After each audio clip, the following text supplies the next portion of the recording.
नमस्कार दोस्तों, एक बार फिर से स्वागत करता हूं मैं आईएएस मार्गदर्शक चैनल पर आप लोगों का। अगर अब तक आपने आईएएस मार्गदर्शक यूट्यूब चैनल को सब्सक्राइब नहीं किया है तो इसे सब्सक्राइब करिए, क्योंकि बहुत सारी चीजें आप लोगों के लिए यहां पर पूरी तरह से मुफ्त हैं, सिवाय इस पर्टिकुलर बैच के। साथ ही दोस्तों, मैं आप लोगों को यह भी कहना चाहता हूं कि आईएएस मार्गदर्शक चैनल आप लोगों के लिए आज ये एक बड़ी अनाउंसमेंट भी मैं कर रहा हूं इस चैनल की तरफ से। और वो अनाउंसमेंट क्या है, ये ये मेरी आदत है कि मैं अक्सर भूल जाता हूँ एंड समथिंग लाइक दैट। तो एक बड़ी अनाउंसमेंट मैं आप लोगों के लिए करना चाह रहा हूँ, और उम्मीद है कि आप लोगों को ये दिख रहा होगा। ओपन टैब, क्या ये शो हो रहा है? अच्छा, ये शो नहीं हो रहा है, तो मैं कुछ इसका इंतजाम हो जाए और मैं आप लोगों के लिए एंटायर स्क्रीन मार देता हूँ। ये दैट्स गुड, ये ज़्यादा सही है।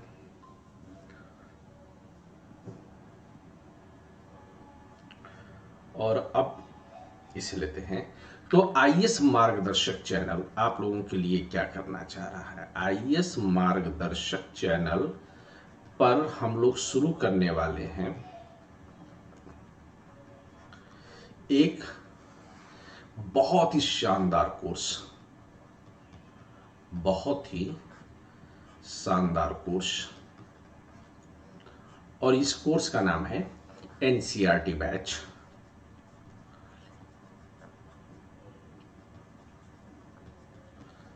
एनसीईआरटी बैच जिसमें हम लोग डिस्कस क्या क्या करने वाले हैं? इंडियन पॉलिटी, फिर हिस्ट्री, फिर इकोनॉमी, और इकोनॉमी के साथ जियोग्राफी, जियोग्राफी के साथ साइंस एंड टेक। ये सारी की सारी एनसीईआरटी हम लोग डिस्कस करेंगे निसंदेह, हमेशा की तरह हिंदी भाषी छात्रों के लिए। चूंकि आईएएस मार्गदर्शक चैनल है तो हिंदी माध्यम से जो है हम इसे आप लोग के समक्ष रखेंगे। तो ये आप लोगों के लिए उपलब्ध होगा। कब से ये उपलब्ध होगा? 1 मार्च से उपलब्ध होगा। यह पूरी तरह से फ्री होगा, निःशुल्क होगा, इसकी कोई फीस नहीं होगी। तो इसलिए अगर अब तक आप लोगों ने, और इसके लिए जो है जाहिर सी बात है कि हम लोग कहाँ से शुरू करेंगे, हम जो कोर्स की पढ़ाई करेंगे वो हम लोग करेंगे यूट्यूब चैनल के माध्यम से, और कनेक्ट किया करेंगे डेली गूगल मीट के जरिए से। तो अगर आप इसका हिस्सा बनना चाहते हैं तो आप इसको जो है डेली, अगर आप इससे जो है लाइव जुड़ना चाहते हैं तो आप चैनल को जो है लाइक करें, चैनल को आप सब्सक्राइब करें, है ना। तो जब आप चैनल को सब्सक्राइब करेंगे तो इससे रिलेटेड सारी अपडेट्स आप लोग को मिलेंगी, और ज्यादा डिटेल और इसकी टाइमिंग मैं आप लोगों के साथ बहुत जल्दी ही शेयर कर दूंगा। इसकी टाइमिंग मोस्ट प्रोबेबली मैं मॉर्निंग में रखूंगा, क्योंकि इवनिंग में पीएसआईआर का बैच होता है। साथ में करंट अफेयर्स से रिलेटेड ऐसे टॉपिक्स को मैं आपके सामने रखने की कोशिश करता हूं कि जो अब तक किसी ने भी डिस्कस नहीं किया है, और आपकी तैयारी के लिहाज से वो बहुत जरूरी होता है। तो एक बड़ी जो है आप लोगों के सामने हम लोग शुरुआत करने वाले हैं। तो मुझे उम्मीद है कि आप लोग बड़े पैमाने पर इससे जुड़ेंगे। और ये भी चीज तय है कि एनसीईआरटी का ये जो बैच मैं करूंगा, ये बहुत साइंटिफिक अप्रोच के साथ मैं इसको जो है करने वाला हूं। तो ये बहुत ही जो है साइंटिफिक अप्रोच के साथ होने वाला है। तो आप लोग इससे जरूर जुड़िएगा और अपने सभी दोस्तों को इसके बारे में आप जरूर बताइएगा। इतना जरूर है कि इसको करने के बाद प्रीलिम्स मेंस दोनों के तकरीबन 50% क्वेश्चंस दोनों ही जगहों से सीधा इससे फंसेगा, मैं इसका दावा कर रहा हूं। यानी कि बहुत आसान हो जाएगी तैयारी आपके लिए। आइए चलिए, हम लोगों ने अब तक जहां पर से बात छोड़ी थी, बात को वहीं से आगे बढ़ाते हैं, ठीक है। मन में कोई संदेह हो तो आप जरूर उसे मेरे साथ साझा कर सकते हैं, शेयर कर सकते हैं। हम लोग बात करने के लिए जो है हर पल तैयार बैठे रहते हैं। कोई प्रश्न हो आपके मन में? अपर्णा?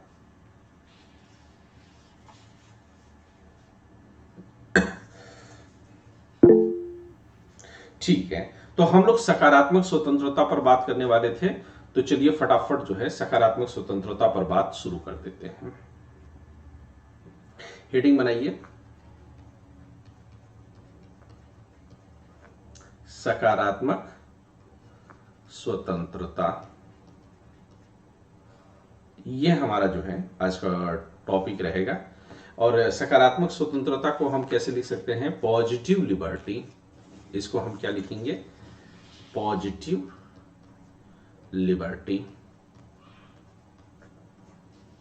डन।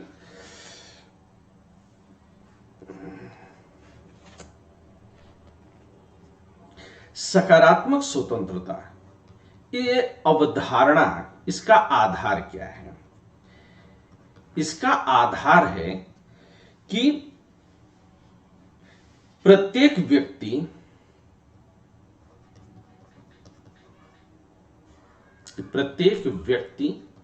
यह बहुत फिलोसफिकल आधार है, इसका दार्शनिक आधार है कि प्रत्येक व्यक्ति की आत्मा का दो भाग होता है। आत्मा का दो भाग होता है। ये दो भाग कौन कौन से होते हैं? एक को हम कहते हैं उच्चतर आत्म और दूसरे को हम कहते हैं निम्नतर आत्म। उच्चतर आत्म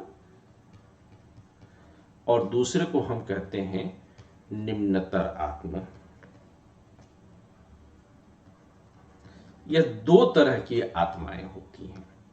जो उच्चतर आत्म है, इसके बारे में आप निसंदेह एक बात कह सकते हैं कि उच्चतर आत्म जो होता है वह तार्किक आत्मा होता है, लॉजिकल सेल्फ होता है, तार्किक आत्मा होता है। और व्यक्ति की निम्नतर आत्मा पर इसका प्रभुत्व होना चाहिए। होता है, ऐसा है, यह तार्किक आत्मा है। साथ में ही आप यहां पर प्लस में कह दीजिए कि इसका जो है निम्नतर आत्म के ऊपर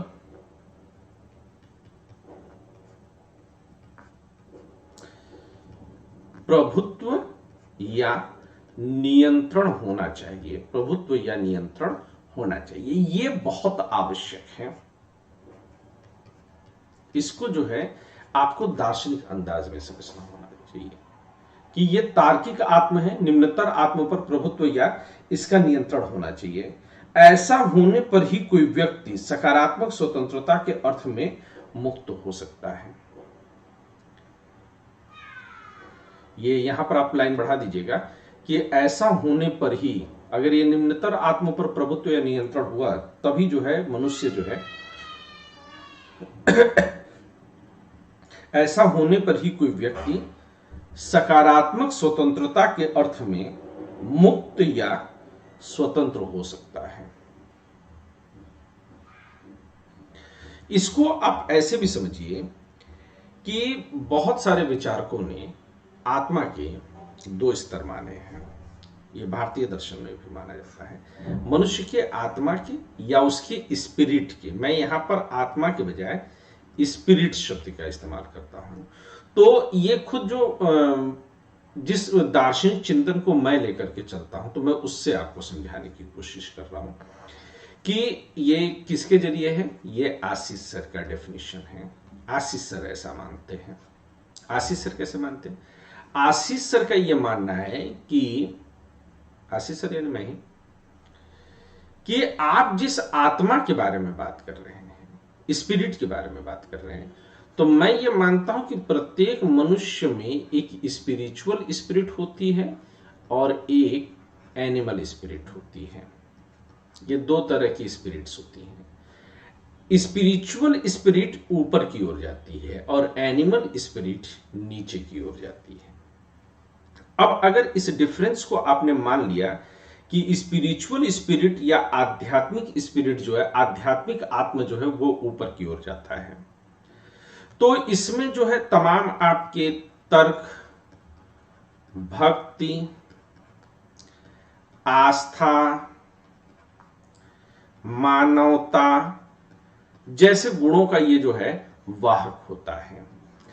और एनिमल स्पिरिट जो होती है यह नीचे की ओर जाती है, पशुवत होती है, भारी होती है। तो इसमें राग, द्वेष, क्रोध, लालच आदि होती है। ये मनुष्य को नीचे की ओर ले जाती है और ये प्रत्येक मनुष्य में होती है। क्योंकि एनिमल स्पिरिट भारी होती है, ये भौतिकता की तरफ जाती है, भौतिक चीजें भारी होती हैं, इसलिए नीचे की तरफ जाती है और नीचे की गति स्वतः होती है। तो प्रत्येक मनुष्य में इधर झुकने की प्रवृत्ति स्वतः पाई जाती है। लेकिन स्पिरिचुअल स्पिरिट के लिए, इसके लिए मनुष्य को सायास प्रयास करके जो है ऊपर की तरफ बढ़ना होता है। तो हमें लगातार जो है, मैं ऐसा मानता हूं कि तर्क, भक्ति, आस्था, मानवता और भी अच्छे जो है गुणों को आप इसमें जोड़ सकते हैं। इसके लिए हमें लगातार एफर्ट्स डालने होते हैं, लगातार कोशिश करनी होती है, ध्यान, योग, साधना, इसके जरिए हम बढ़ते हैं। अब यहां पर जो पश्चिमी विचारक हैं, जाहिर सी बात है कि आशीष सर की लैंग्वेज तो लेकर के चलेंगे नहीं। तो ये कहते हैं कि निम्नतर आत्मा पर प्रभुत्व होना चाहिए, लेकिन मूल रूप से आप इसको मान लीजिए, अगर आप अपनी इंद्रियों के जाल में फंसे रहे, अगर आप जो है राग, द्वेष, क्रोध आदि में पड़े रहे, तो जाहिर सी बात है कि आप कभी भी जो है वह स्वतंत्र नहीं होंगे, आप इसके गुलाम होंगे। मैं इसको इस तरह से भी समझाता हूं कि अक्सर जो है मैं अपनी मित्र मंडली में बैठता हूं, तो आप ये मान करके चलिए कि अगर मैं अपनी मित्र मंडली में बैठा हूं तो मैं बचपन से मेरे साथ ये दिक्कत रही है कि 12वीं तक तो पिताजी स्कूल के टीचर थे, तो उनके सामने तो नहीं, लेकिन जब मैं ग्रेजुएशन में गया तो टीचर प्राय इस चीज को बड़ा तवज्जो देते थे कि आशीष अगर क्लास में बैठे हैं, ये मतलब कोई तारीफ वगैरह नहीं कर रहा हूं ना, मैं इसे कभी तारीफ मानता हूं, कि उनका कहना था कि अगर आशीष क्लास में बैठे हैं तो वो ज्यादा सावधानी पूर्वक शब्दों को लेकर के चलते थे।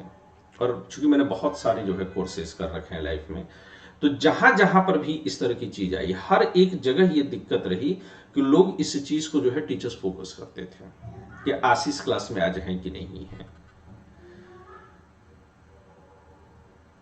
यही बात मेरे दोस्तों यारों के बीच में रही कि मैं मजाक भी करता हूं तो लोग बड़ा सीरियसली उसको समझने की कोशिश करते हैं, जबकि मैं सीरियस बातों को भी बहुत मजाक में कहता हूं।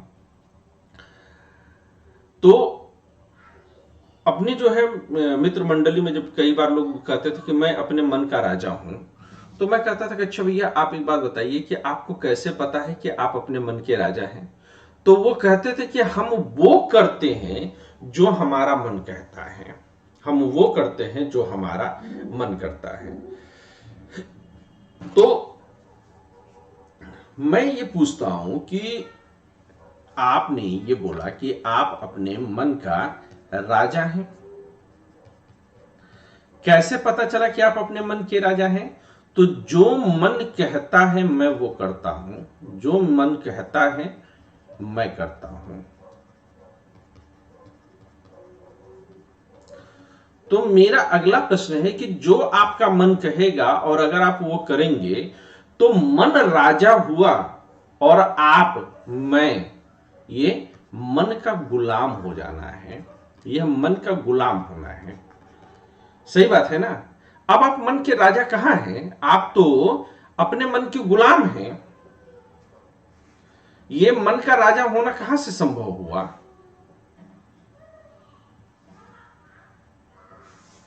आप तो मन के गुलाम हैं। मन का राजा आप कब कहलाएंगे? कि जो मैं चाहूं, जो मैं चाहूं वही मेरा मन चाहे।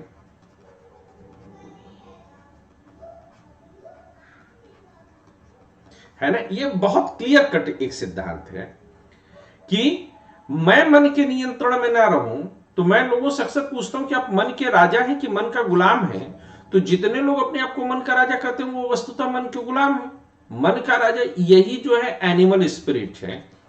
मैं इसी को मेरा अपनी जो फिलॉसफी है, मैं उसमें इसको एनिमल स्पिरिट कहना पसंद करता हूं और इस वाले को मैं स्पिरिचुअल स्पिरिट कहता हूं। अब जब आप जो है निम्नतर आत्म के कंट्रोल में रहते हैं तो आप अपनी भौतिक वासनाओं के हैं। वह लड्डू के पीछे आपको नचाता है, वह आपको कहीं पर जो है डीजे के डांस पर आपको ठुमका देता है, तो आप निम्नतर आत्म के कंट्रोल में, उच्चतर आत्म के कंट्रोल में होंगे तो आप किताबें पढ़ेंगे, खूबसूरत किताबें पढ़ेंगे, जो चीजें आपको बहुत पसंद, बहुत आकर्षित करती हैं, आप अचानक से उनको छोड़ देंगे, क्योंकि you just want to prove a point that you are not a slave of yourself, you are actual the king और queen of yourself.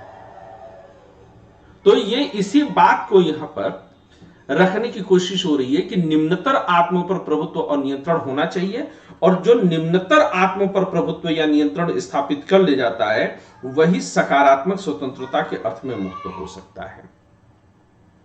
Is that clear? मेरी बात क्लियर है आप सबको?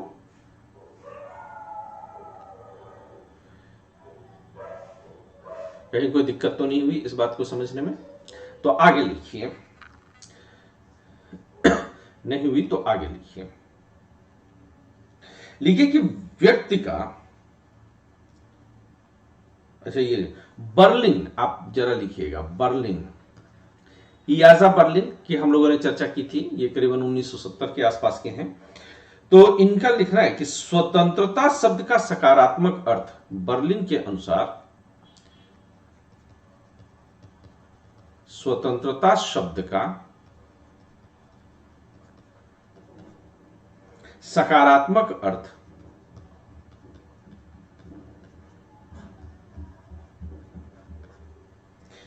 किसी व्यक्ति की खुद अपना, किसी व्यक्ति का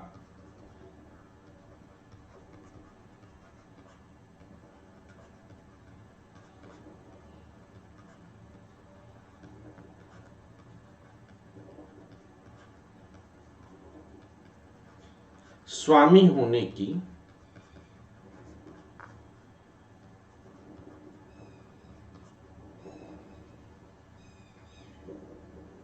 इच्छा से उत्पन्न होता है। ये जो फिलॉसफी में ले रहा हूं उसी को ये जो है कहने की। अच्छा, अब यहीं पर नकारात्मक स्वतंत्रता को भी दिमाग में लाइए। वह बाधाओं के अभाव की स्थिति है, बाधाएं बाहर की बाधाएं, और सकारात्मक स्वतंत्रता अंदर की बाधाओं का अभाव है। मेरी यह इच्छा है कि मैं सिर्फ, आगे लिखिएगा, मेरी यह इच्छा है कि मैं सिर्फ अपने लिए काम करूं, मेरी यह इच्छा है कि मैं सिर्फ अपने लिए काम करूं। सबसे बढ़कर मेरी इच्छा यह है कि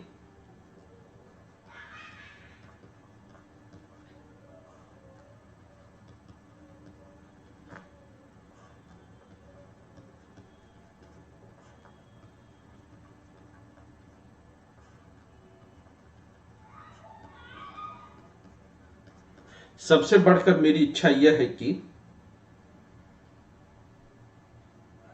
मैं एक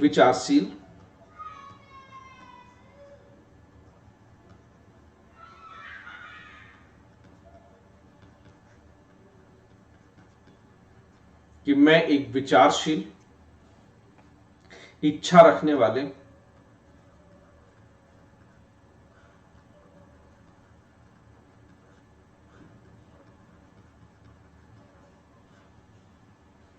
सक्रिय व्यक्ति के रूप में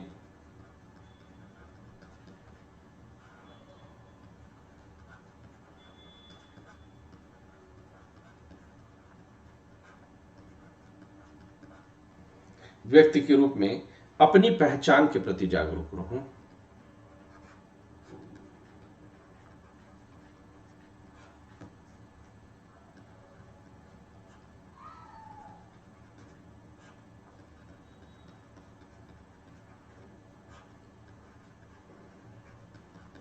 अपनी पहचान के प्रति जागरूक रहूं। मेरी यह इच्छा है कि मेरी यह इच्छा है कि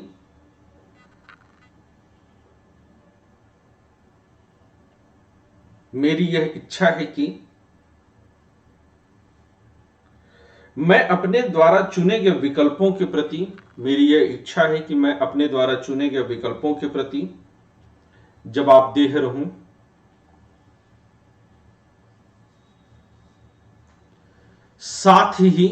साथ ही मेरे पास यह क्षमता हो कि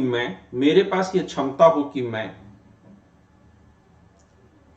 अपने द्वारा चुने गए विकल्पों की व्याख्या मेरे पास यह क्षमता हो कि मैं अपने द्वारा चुने गए विकल्पों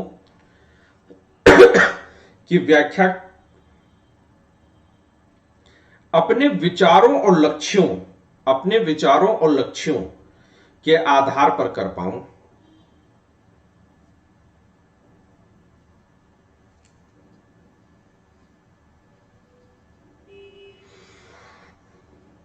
सकारात्मक स्वतंत्रता का अर्थ सिर्फ यही नहीं है कि सकारात्मक स्वतंत्रता का अर्थ सिर्फ यह नहीं है कि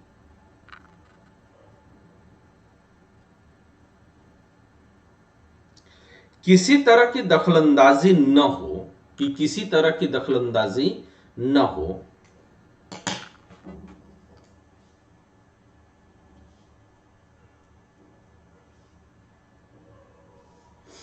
दरअसल इसमें यह बात भी शामिल है कि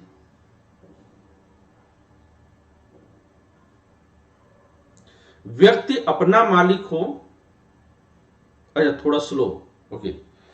कहां से? सकारात्मक स्वतंत्रता का अर्थ सिर्फ यह नहीं है कि सकारात्मक स्वतंत्रता का अर्थ सिर्फ यह नहीं है कि किसी तरह की दखलंदाजी न हो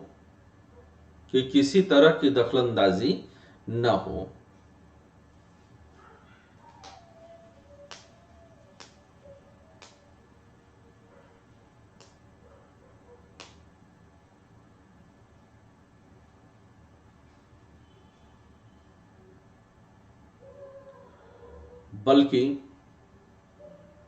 इसमें यह बात भी शामिल है कि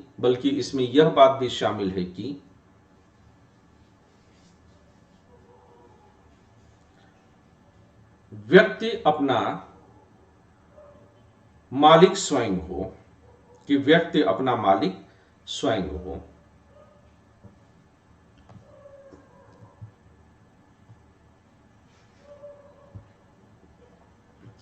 अपना मालिक स्वयं हो।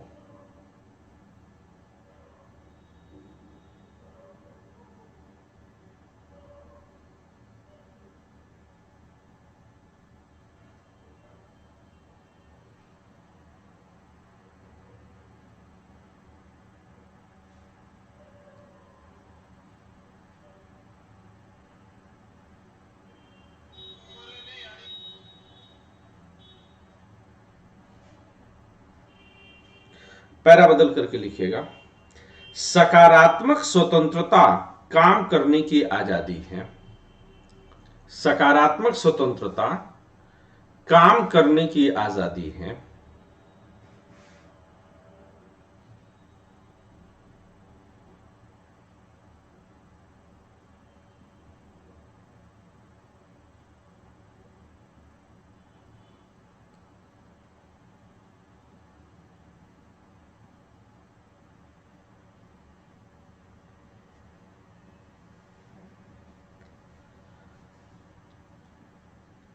यहां स्वतंत्रता की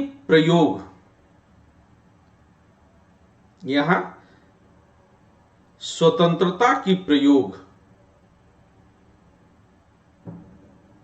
या इसे काट के लिखिएगा, थोड़ा सेंटेंस फ्रेम नहीं हो पा रहा है। इसे यहां से जो है काट दीजिए पूरा। इसे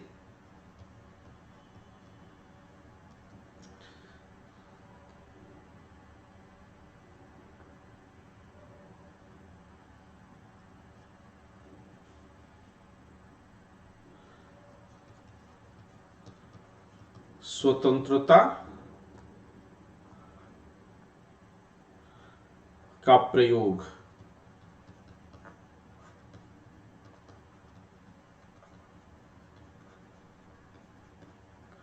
अवधारणा भी कहा जा सकता है। इसको हिंदी में लिख सकते हैं, इंग्लिश में लिख सकते हैं। Exercise of exercise concept of exercise concept of freedom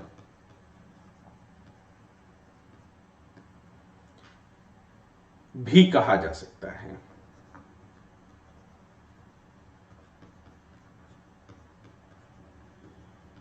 भी कहा जा सकता है।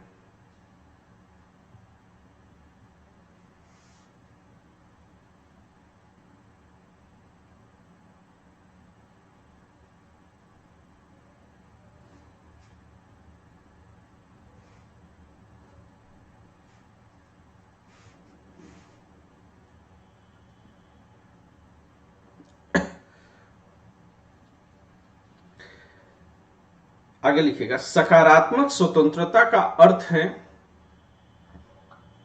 सकारात्मक स्वतंत्रता का अर्थ है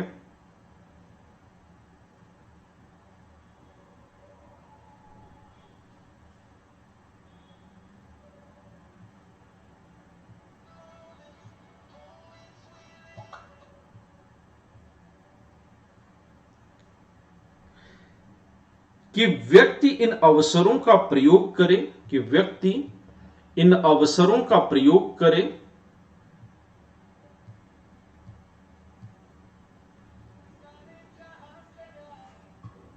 कि व्यक्ति इन अवसरों का प्रयोग करे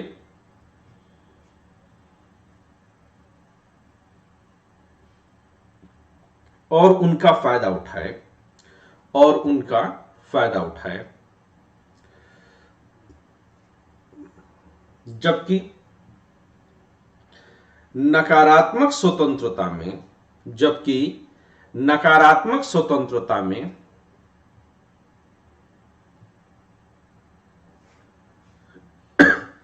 सिर्फ अवसरों का मौजूद होना ही काफी है, जबकि नकारात्मक स्वतंत्रता में सिर्फ अवसरों का मौजूद होना ही काफी है।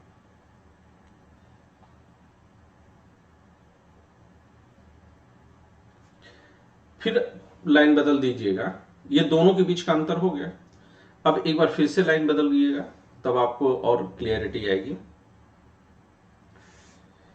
कहते हैं कि नकारात्मक स्वतंत्रता व्यक्ति को, नकारात्मक स्वतंत्रता व्यक्ति को बाहर से किसी तरह का दिशा निर्देश,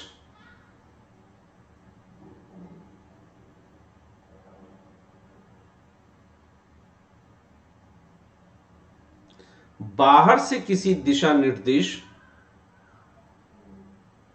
दिए जाने से रोकती है, निर्देश दिए जाने से रोकती है।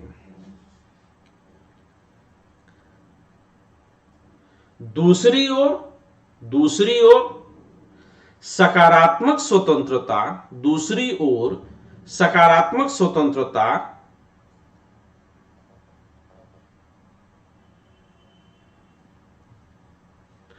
इस विचार को एक विकल्प के रूप में स्वीकार करती है, इस विचार को एक विकल्प के रूप में स्वीकार करती है कि व्यक्ति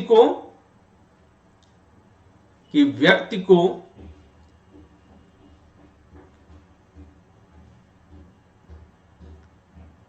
कानून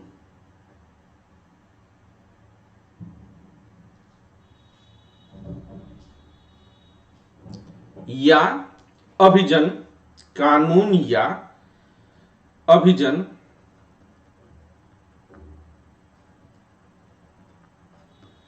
अभिजन मतलब जो अभिजात शब्द आप लोग इस्तेमाल करते हैं कि लॉ और एलीट के द्वारा दिशा निर्देश मिलना चाहिए, के द्वारा दिशा निर्देश मिलना चाहिए।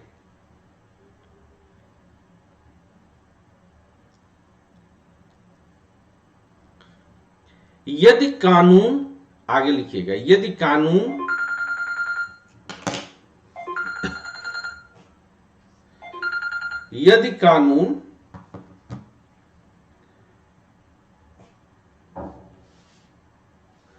व्यक्ति को तार्किक लक्ष्यों की ओर बढ़ने का, यदि कानून व्यक्ति को तार्किक लक्ष्यों की ओर बढ़ने का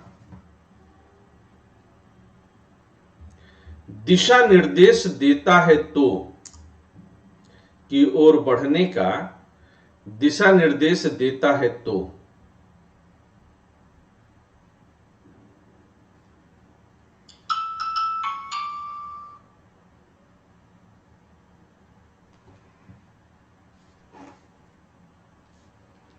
यह व्यक्ति के व्यक्तित्व का दमन करने के बजाय तो यह व्यक्ति के व्यक्तित्व का दमन करने के बजाय उसे स्वतंत्र या मुक्त करता है, उसे स्वतंत्र या मुक्त करता है।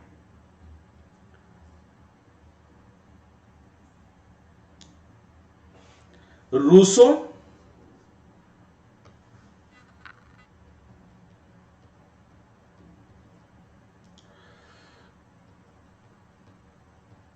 सकारात्मक स्वतंत्रता के समर्थक थे।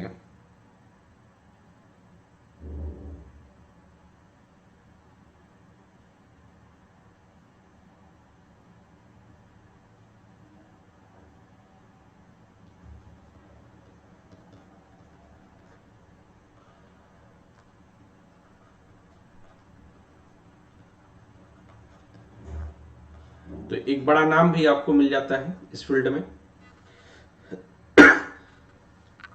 उन्होंने इस बात पर जोर दिया कि नैतिक कानूनों का पालन करके ही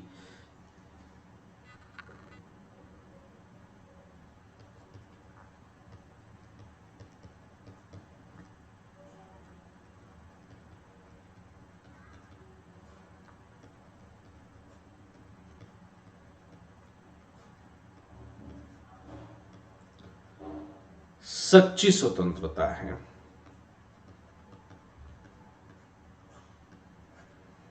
गांधी भी हमेशा राज्य के कानून का पालन किए जाने पर जोर देते हैं और कहते हैं कि अगर कभी ऐसा पड़ जाए कि भले ही कितना भी अत्याचारी राज्य क्यों ना हो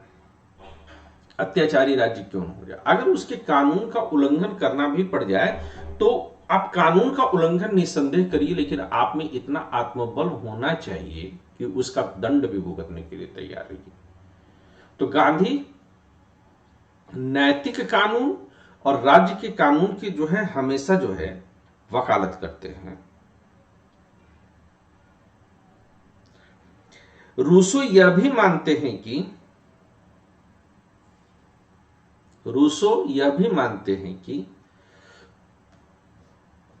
नैतिक कानून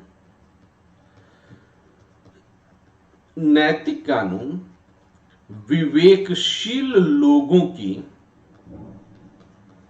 इच्छा की अभिव्यक्ति होते हैं।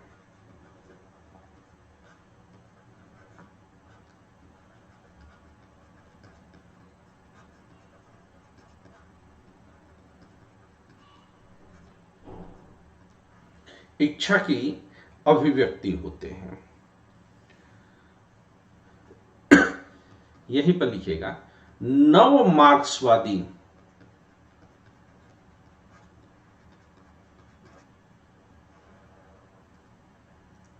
दृष्टिकोण से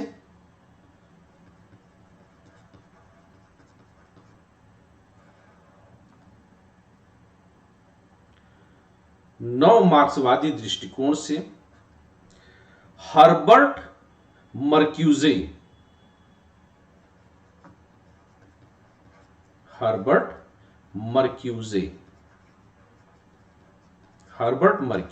इंग्लिश में भी नाम एक बार लिख लीजिएगा आप लोग, इनको इंग्लिश में ऐसे लिखते हैं हर्बर्ट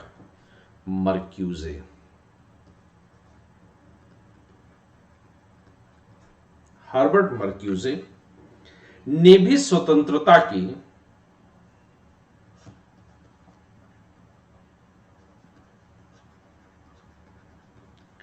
सकारात्मक अवधारणा को अपनाया।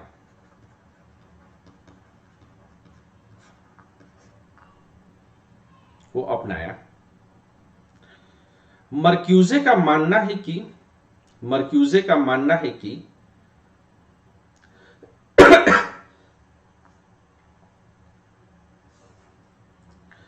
श्रमिक वर्ग अपना सच्चा लक्ष्य देखने में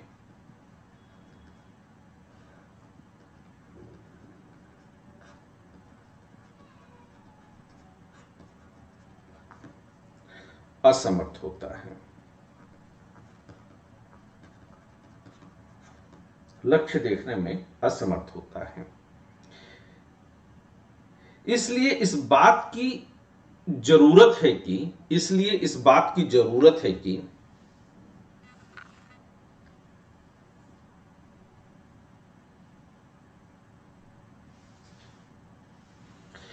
क्रांतिकारी अभिजन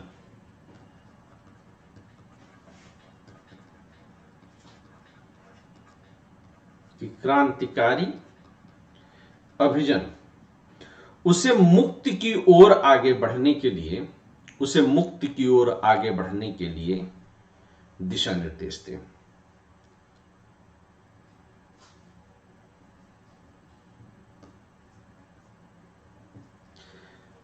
पैरा बदल करके लिखिएगा, सकारात्मक स्वतंत्रता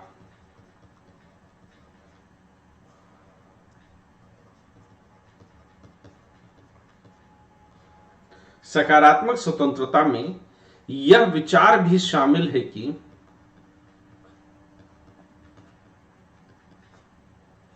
यह विचार भी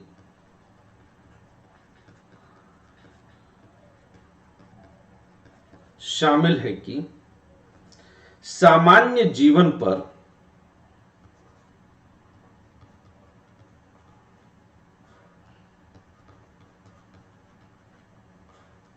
सामान्य जीवन पर सामूहिक नियंत्रण होना चाहिए, कि सामान्य जीवन पर सामूहिक नियंत्रण होना चाहिए।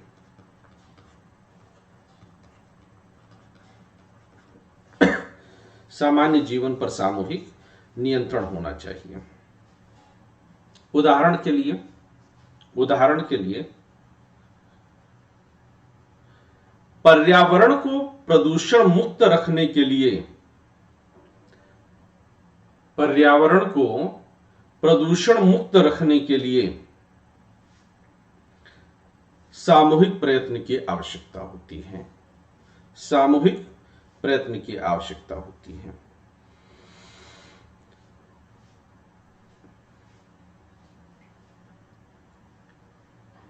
इसमें सभी लोगों का हित सुनिश्चित करने के लिए इसमें सभी लोगों का हित सुनिश्चित करने के लिए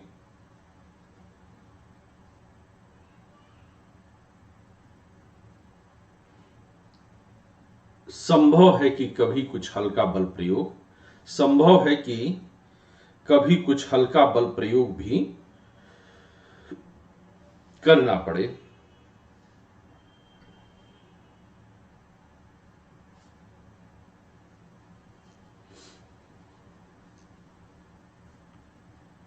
ऑल्डन, अब जरा लिखिएगा आलोचना। आलोचना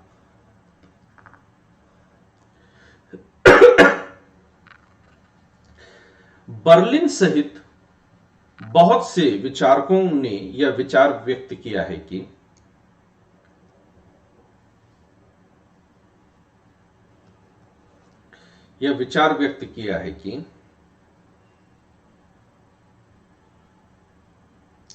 इस अवधारणा के कारण शासक निरंकुश बन सकते हैं।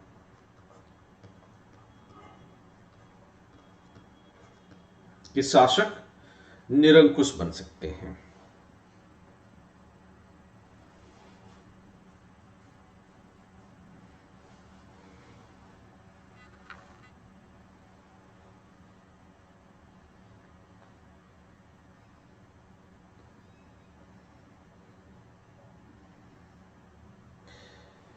इस अवधारणा के अनुरूप अल्पसंख्यक समुदाय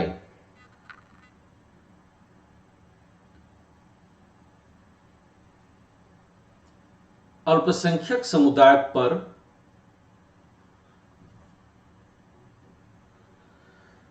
दमन और शोषण का संकट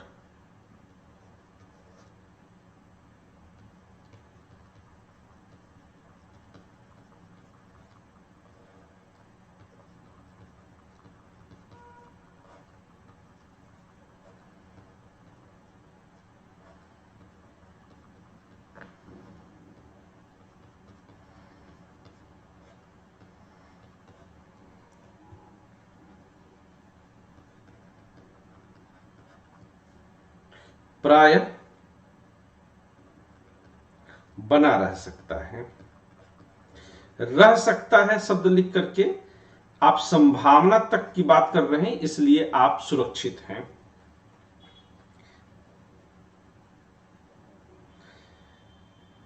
अल्पसंख्यक समूह के सदस्य आगे लिखिएगा क्यों बना रह सकता है उस पर लिखिएगा। अल्पसंख्यक समूह के सदस्य उस लोकतांत्रिक प्रक्रिया के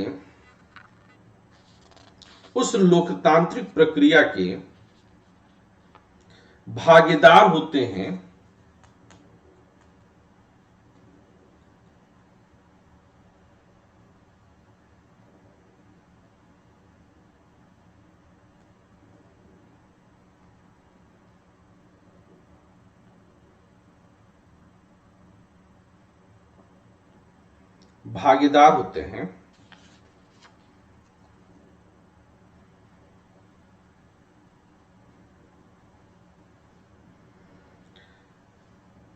जिसकी प्रमुख विशेषता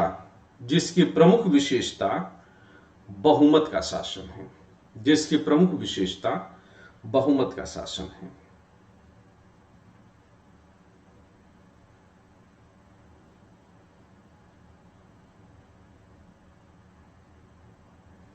ऐसे में यह कहा जा सकता है कि आगे इसी में बढ़िएगा। ऐसे में यह कहा जा सकता है कि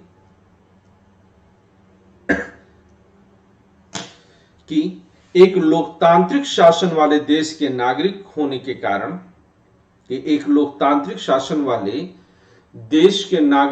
के कारण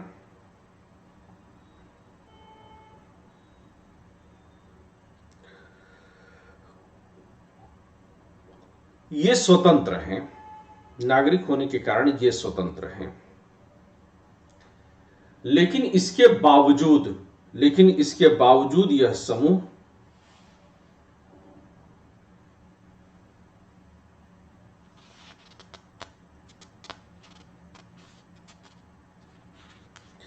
अल्पसंख्या में होने के कारण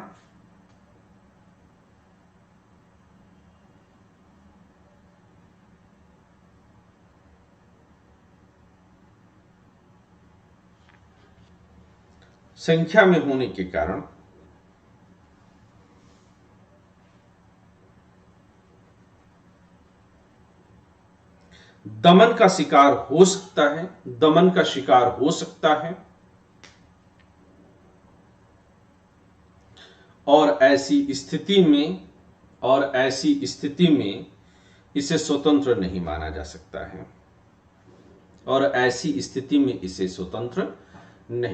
सकता है।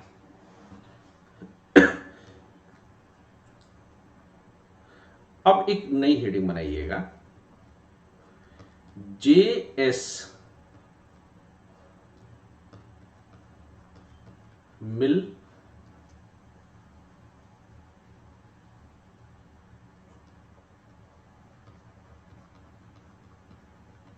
नकारात्मक और या ऐसे कर दीजिए सकारात्मक स्वतंत्रता।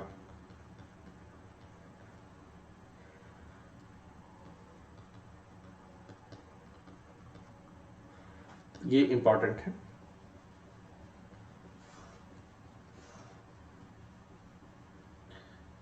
इसमें पहला लाइन लिखिएगा, सामान्य तौर पर यह माना जाता है कि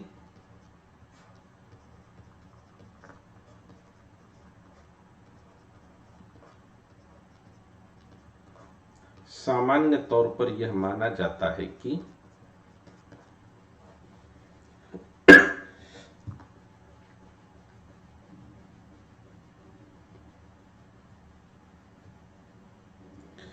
मिल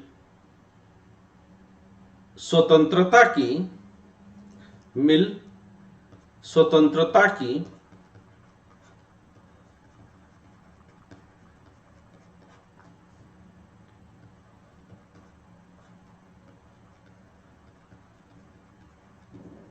नकारात्मक अवधारणा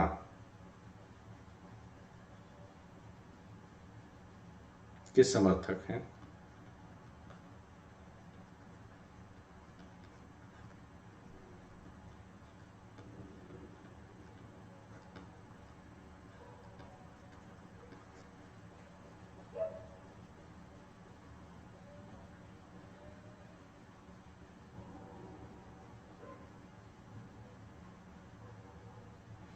उन्होंने एक व्यक्ति के विकास की तुलना उन्होंने एक व्यक्ति के विकास की तुलना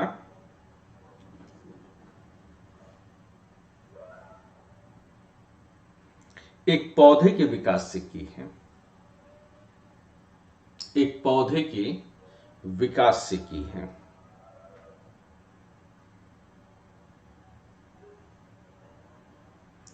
जिस तरह से पौधे अपने प्राकृतिक रूप में जिस तरह से पौधे अपने प्राकृतिक रूप में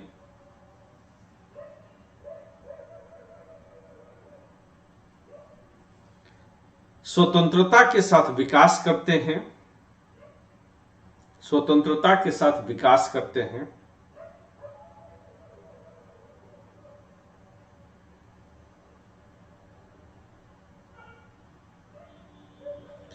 वैसे ही व्यक्तियों को भी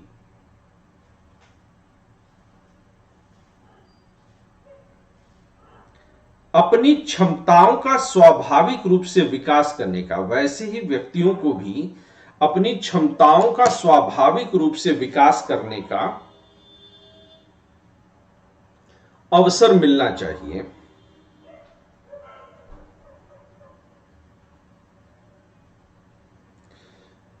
किसी भी व्यक्ति के व्यक्तित्व के विकास को किसी भी व्यक्ति के व्यक्तित्व के विकास को बाहर से नहीं थोपा जा सकता।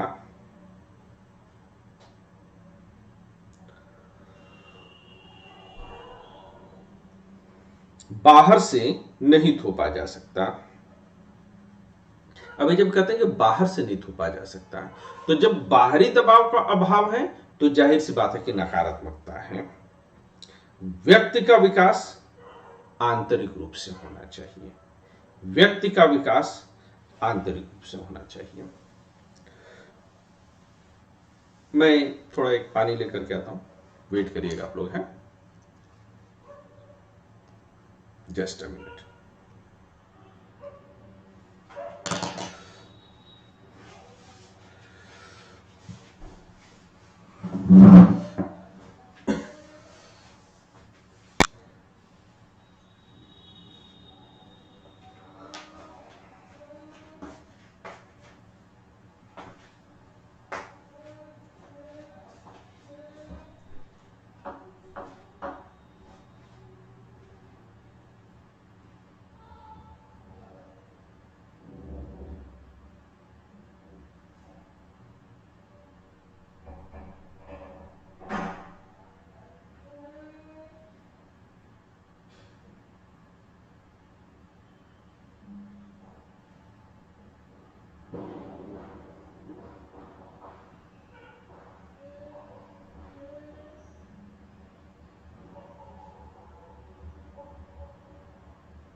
अब जरा इसी बात को आगे लिखिए, यहीं से जरा आगे बात बढ़ते हैं।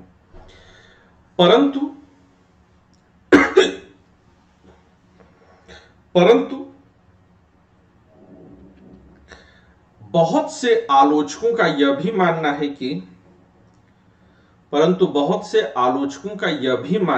कि मिल जिस आदर्श का वर्णन करते हैं वह स्वतंत्रता की नकारात्मक अवधारणा के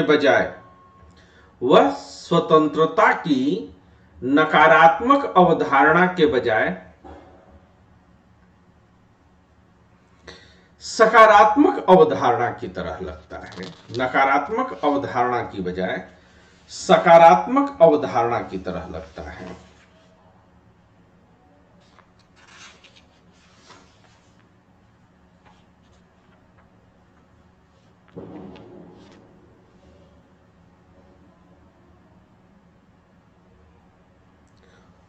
उनके अनुसार यानी कि मिल के अनुसार सकारात्मक स्वतंत्रता का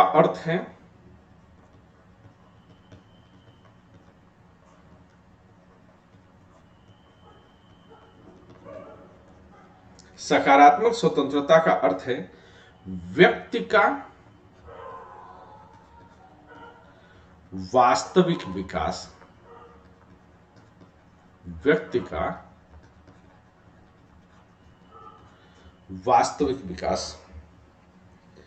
स्वतंत्र व्यक्ति वह है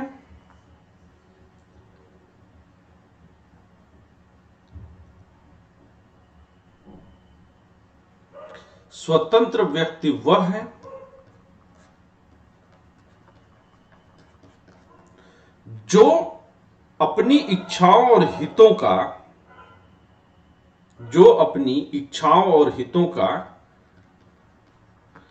स्वायत्त और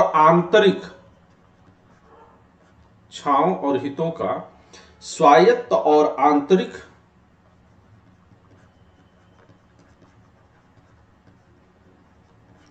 रूप से विकास करता है। साथ ही वह अपने इस विकास की दशा साथ ही वह अपने इस विकास की दिशा तय करता है।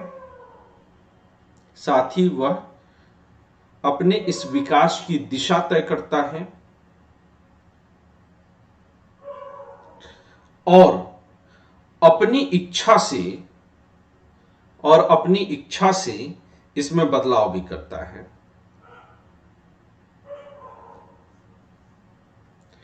इस स्वतंत्रता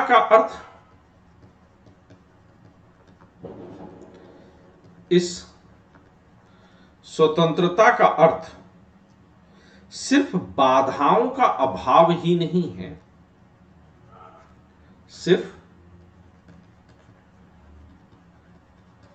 बाधाओं का अभाव मात्र नहीं है, बल्कि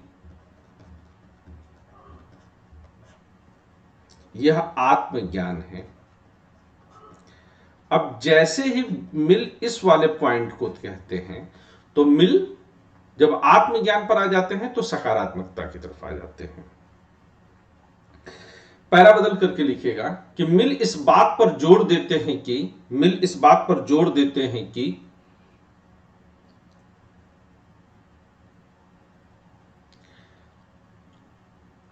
व्यक्ति के जीवन में किसी तरह का दखल नहीं दिया जाना चाहिए। इस आधार पर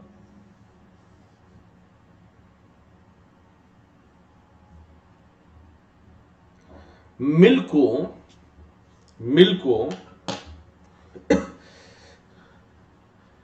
नकारात्मक स्वतंत्रता के सिद्धांतकार की मिल को नकारात्मक स्वतंत्रता के सिद्धांतकार की श्रेणी में रखा जा सकता है, इस श्रेणी में रखा जा सकता है। अब ये तो हो गया कि नकारात्मक स्वतंत्रता। अगला पॉइंट आगे बढ़िएगा इसी में। लेकिन जब वे व्यक्ति की वैयक्तिकता कई बार लिख चुके हैं आप लोग, लेकिन जब वे व्यक्ति की वैयक्तिकता का इसलिए समर्थन करते हैं ताकि उसके व्यक्तित्व में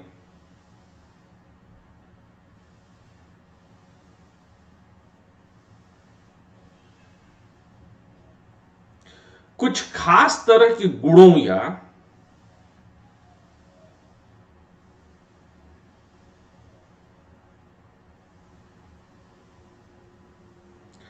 नजरिए का विकास किया जा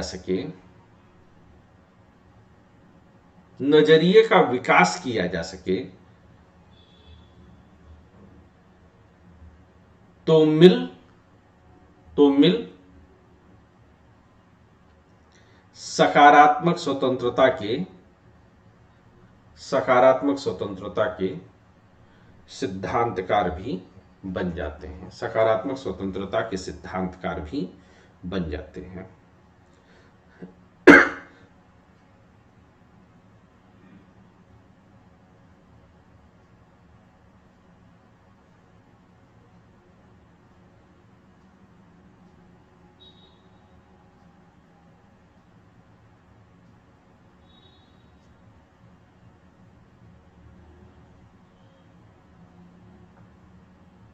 ठीक है, तो मेरे हिसाब से हम लोगों ने स्वतंत्रता पर काफी चर्चा कर ली, जितना हमारा सिलेबस है उस हिसाब से हमने ठीक ठाक चर्चा कर ली।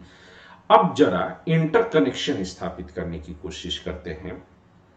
तो एक नया टॉपिक बनाते हैं, ये आंसर राइटिंग में हमारे लिए बहुत मददगार होगा, और ये बनाते हैं स्वतंत्रता और अन्य अवधारणाएं।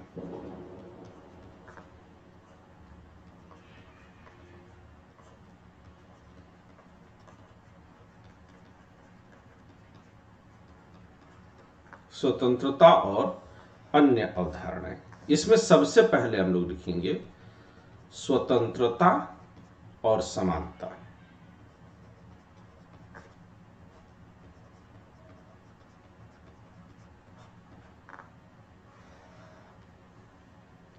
लिखिए, स्वतंत्रता और समानता की अवधारणाओं में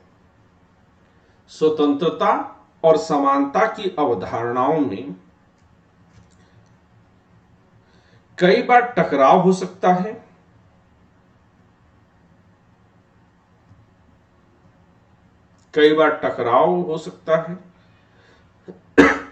तो कई बार वे एक दूसरे के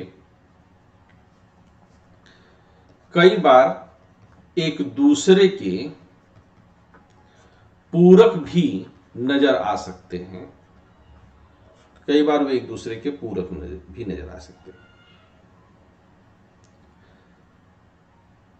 वस्तुतः यह इस बात पर निर्भर करता है कि इन अवधारणाओं को किस तरह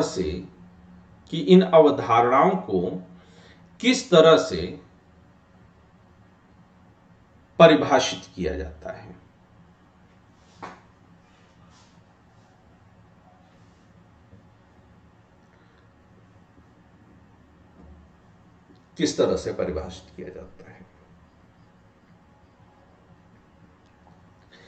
इन अवधारणाओं में टकराव का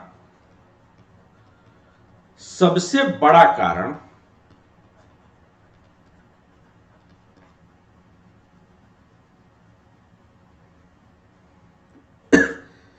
संसाधनों की कमी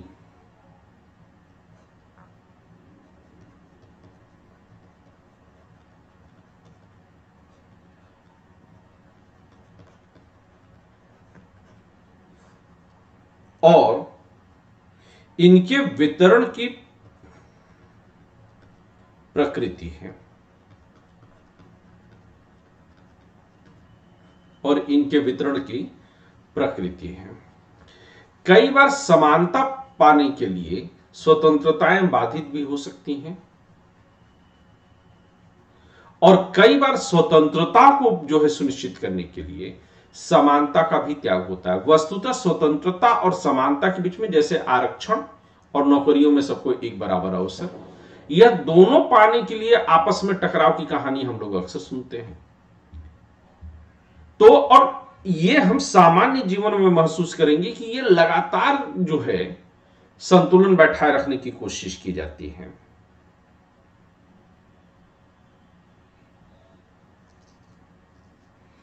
अब आप इसको ऐसे समझिए कि एक परिवार है, दो भाई हैं, बड़ा गरीब परिवार है, एक डॉक्टर बनना चाहता है, एक इंजीनियर बनना चाहता है, और दोनों की पढ़ाई का बहुत ज्यादा खर्चा है। तो परिवार में माता पिता दो तरह से काम कर सकते हैं, या तो पूरे संसाधन को दोनों भाइयों में बांट दें,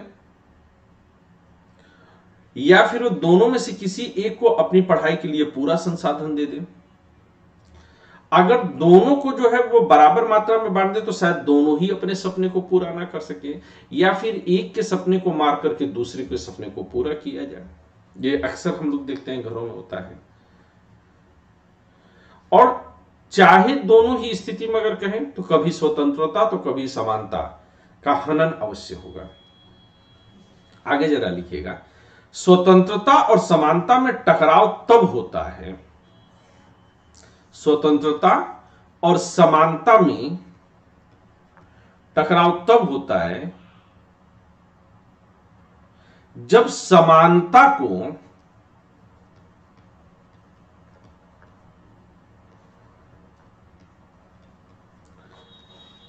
परिणामों की समानता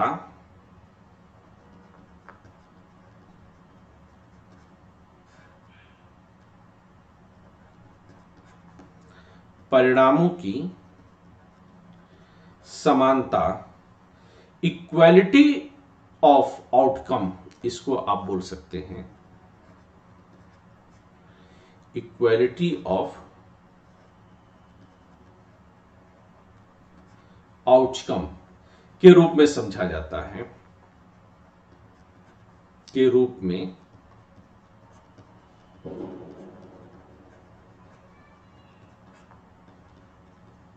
समझा जाता है।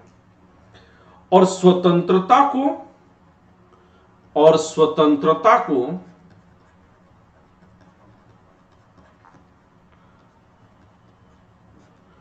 चुनने की स्वतंत्रता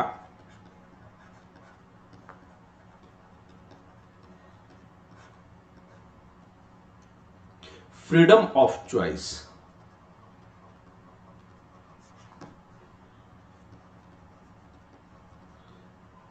के रूप में समझा जाता है, के रूप में समझा जाता है।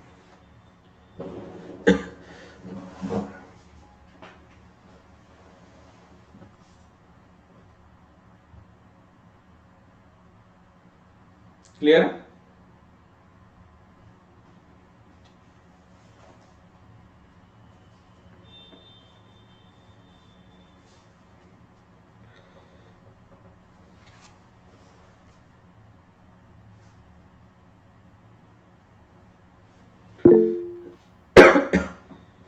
ओके,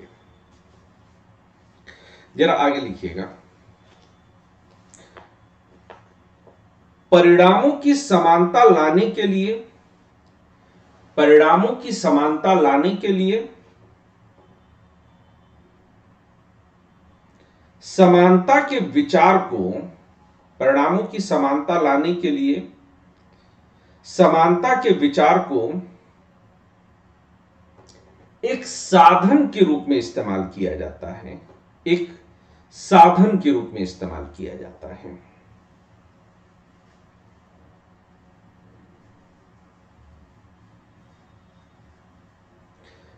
दरअसल इसका प्रमुख मकसद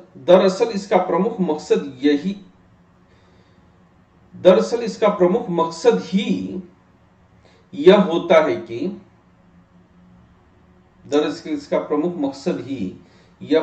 कि जब अंतिम परिणाम आए तो अधिक से अधिक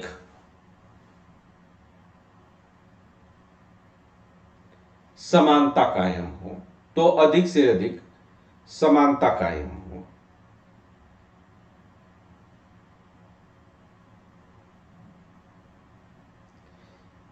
इसमें विकल्पों का चुनाव करने की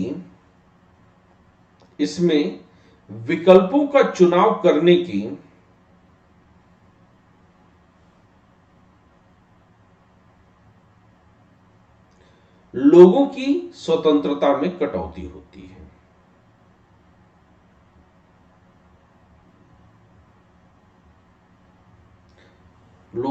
अब इसको आप पहला जो अभी एग्जाम्पल हम लोग ले रहे थे, उस एग्जाम्पल के आधार पर चलिए कि दो भाई हैं, एक डॉक्टर बनना चाहता है, एक इंजीनियर बनना चाहता है, और यदि संसाधनों को दोनों भाइयों में बराबर में मां बाप बांट दें तो दोनों भाइयों को समान मात्रा में संसाधन मिल जाएगा और इस तरह से नतीजा समान में मिलेगा। न तुम्हारी जय जय न हमारी जय जय, न तुम डॉक्टर बन पाओ और न हम इंजीनियर बन पाए, है ना। लेकिन इस समानता के साथ यह भी तथ्य जुड़ा हुआ है कि दोनों भाइयों में से किसी को भी इन संसाधनों के जरिए अपना लक्ष्य हासिल नहीं होगा। तो जब हम परिणामों की समानता पर जोर देते हैं तो विकल्पों को चुनने की हमारी जो स्वतंत्रता होती है वह सीमित हो जाती है। ठीक बात है। यह उदाहरण पूरी तरह से समझ में आया आप लोगों के?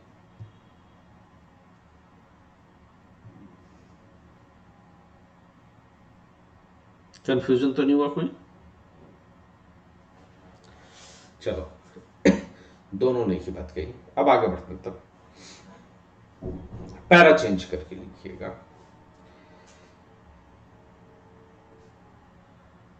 अपर्णा, अगर तुम्हें लगे कि पहले के पढ़े हुए किसी कॉन्सेप्ट में, हालांकि अंतर कैसे हो सकता है, दोनों लोग तो 2 धंधों बराबर 4 ही पढ़ाएंगे,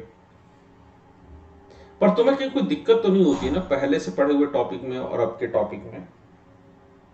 कहीं कभी कोई क्लास वगैरह तो नहीं मिलता है, या लगता है कि इसे कुछ और तरीके से समझाया गया था, अब कुछ और ऐसा लग रहा है? There is any class?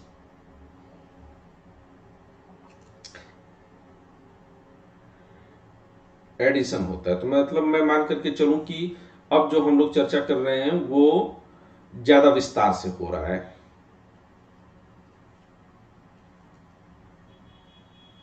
ये मैं मान के चलूं? थोड़ा देर के लिए अनम्यूट कर लेना।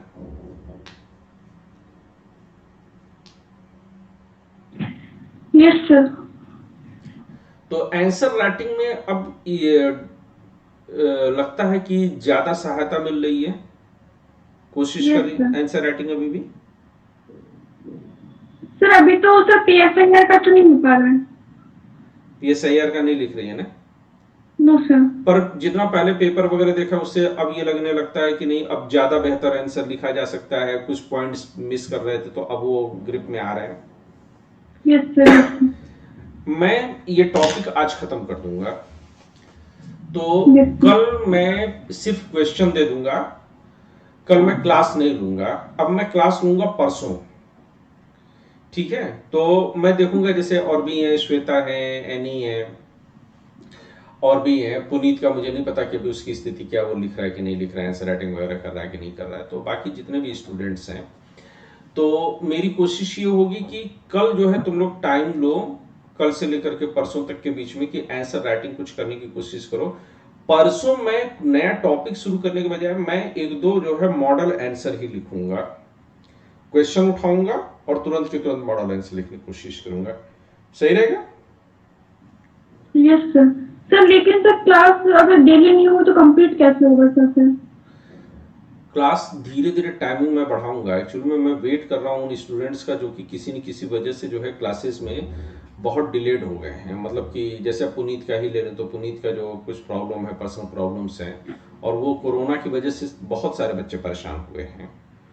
तो आई थिंक कि थोड़ा सा समय मैं उस चीज़ को दे दूं और उसके बाद मैं इसको जो है और ज़्यादा जो है क्लास की जो टाइमिंग अभी मैं करीबन 1.5 घंटा पौने 2 घंटा ही रख रहा हूँ, इस टाइमिंग को मैं और बढ़ाऊंगा। एक्चुअली में ऑप्शनल की टाइमिंग कम से कम 3 घंटा तो मांगती है, तो वो जो है हम थोड़ा और बढ़ाएंगे। और दूसरा ये भी है ना पता कि जैसे तुमने पढ़ रखा, जैसे एनी वगैरह है, तो इनका क्या है कि दे आर बिगिनर्स, तो इस फिलोसफी को एडॉप्ट करने में थोड़ा सा इन लोग को समय लगेगा। और मैं बहुत जो है विस्तार से गहराई में जा रहा हूं, तो सिर्फ सिलेबस खत्म करना तो हमारा मकसद नहीं हो सकता है।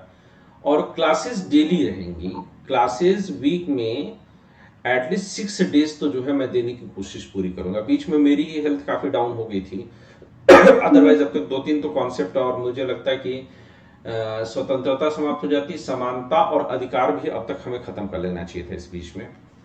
तो अब health wise I am feeling much better. तो और दूसरे जो है दिन समय भी अब सही हो रहा है। उस बीच में तो इतनी ठंडक पड़ रही थी कि हम लोग क्लास भी लेने की स्थिति में नहीं थे, बैठने में ही जो है हाथ पैर ठिठुरने लगते थे। तो ग्रेजुअली हम लोग टाइमिंग को जो है और बढ़ाएंगे।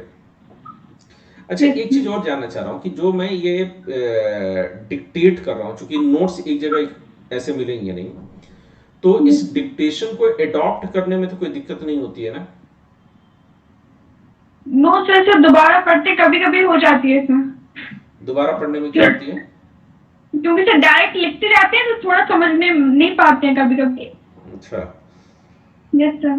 तो बाद में हाँ बोलो। स्लाइड, जैसे आप स्लाइड से कर रहे थे सर, वो ज्यादा बेटर था सर। एक्चुअली मैं बाकी स्टूडेंट से नहीं तो ये बोला ना, तुम्हारे सामने तो डिबेट हुई थी, और इसमें मेरी मेहनत कम होती है, इसमें तुम लोग की मेहनत ज्यादा बढ़ जाती है। स्लाइड्स पर मेरी मेहनत ज्यादा होती है। जाता है सर हम लोगों को ज्यादा समझने का सर। हाँ, उससे क्लास भी बहुत तेजी से आगे निकलती है। तो अभी तो 1-2 चैप्टर मैं ऐसे ही कराऊंगा, क्योंकि मैंने बिल्कुल प्रिंटेड मटेरियल तैयार नहीं किया, उसमें मेरे को बहुत सारी टाइपिंग वगैरह करनी होती है। तो आफ्टर 1 or 2 चैप्टर्स मैं उम्मीद कर रहा हूँ कि 23-24 फरवरी तक जाते जाते 2-3 टॉपिक और कवर कर लेने के बाद फिर मैं जो है स्लाइड्स तैयार कर दूंगा। डन? चलो अब पैरा जरा चेंज कर लेते हैं।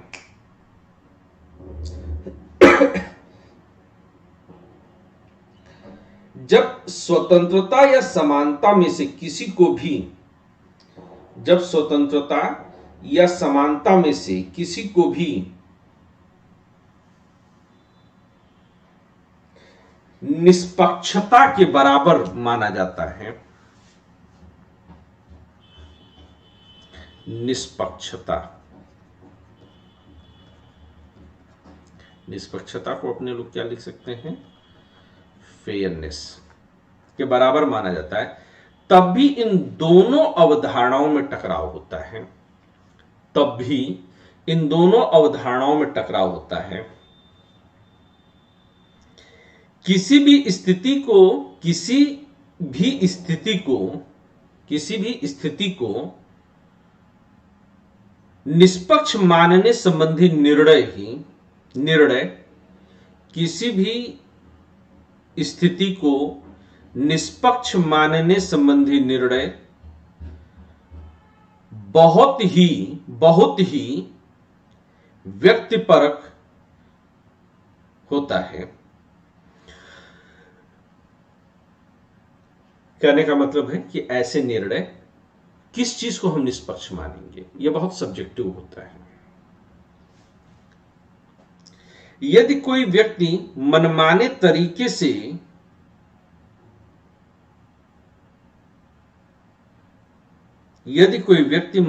तरीके से कोई कसौटी तय करे कोई कसौटी तय करे तो हर स्थिति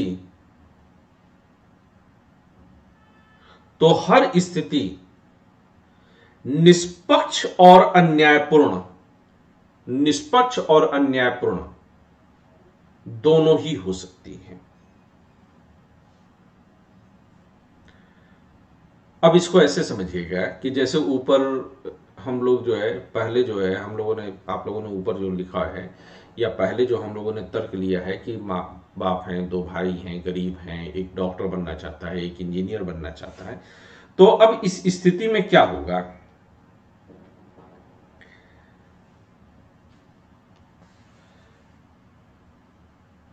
अब हमने ये मान लिया कि जितना भी संसाधन है हम एक भाई को दे दें, और इसे निष्पक्ष माना जा सकता है। और निष्पक्ष मानने का तर्क यह होता है कि ऐसा करने से कम एक भाई को विकल्पों को चुनने की स्वतंत्रता मिल जाती है। और इसको इस आधार पर अन्यायपूर्ण माना जा सकता है कि एक भाई को पूरी तरह से संसाधनों से वंचित कर दिया गया है।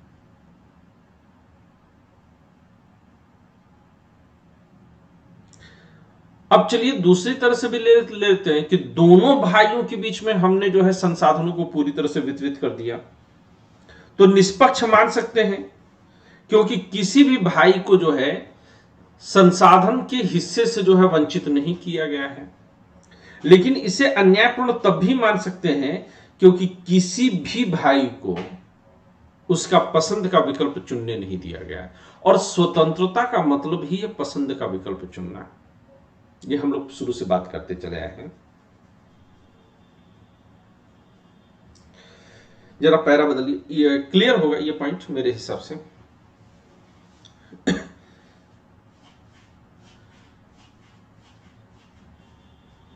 यदि स्वतंत्रता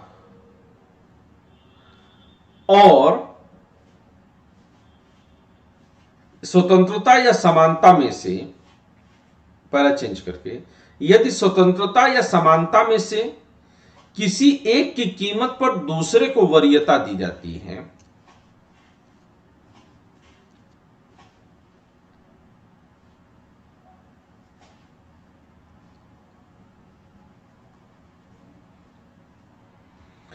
तो ऐसी स्थिति में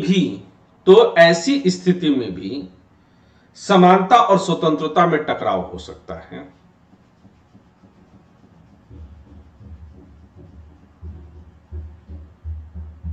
स्वतंत्रता और समानता में टकराव हो सकता है। आगे लिखिएगा।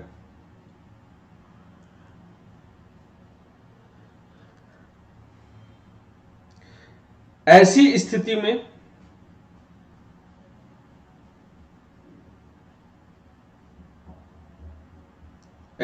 के बाद एक कॉमा दीजिएगा।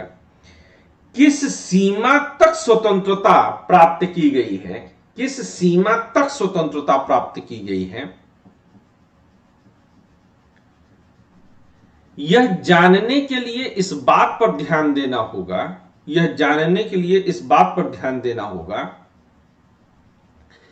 कि किस सीमा तक समानता की उपेक्षा की गई है।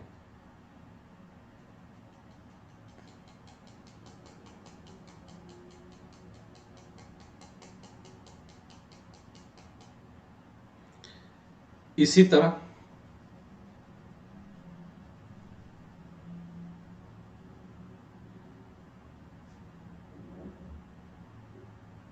समानता के बारे में जानने के लिए भी यही तरीका अपनाया जा सकता है।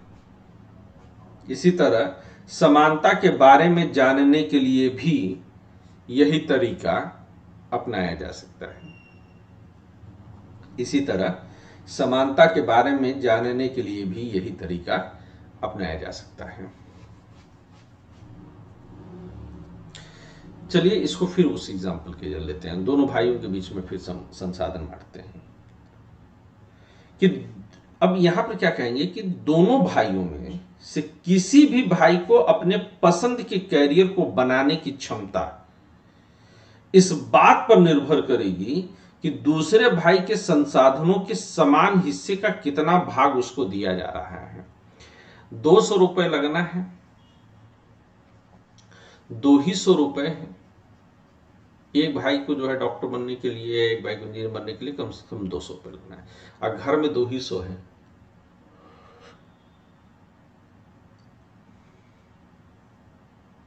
या हमने मान लिया कि 150 300 रुपए है, तो 150 इसको 150 उसको दिया। अब यह इस बात पर निर्भर करेगा कि इंजीनियर वाले भाई को डॉक्टर वाले भाई के हिस्से से कितना दे दिया गया, या डॉक्टर वाले भाई को इंजीनियर वाले भाई के हिस्से से कितना दे दिया गया।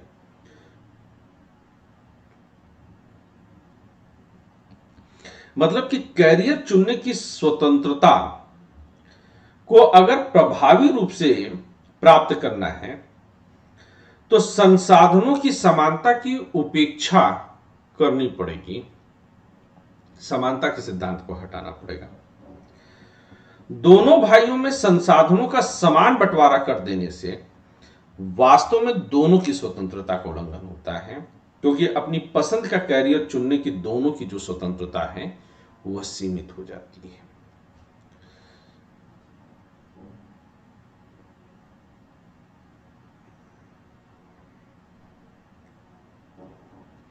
अब यहीं पर आप जॉन रॉल्स को याद करने की कोशिश करिए।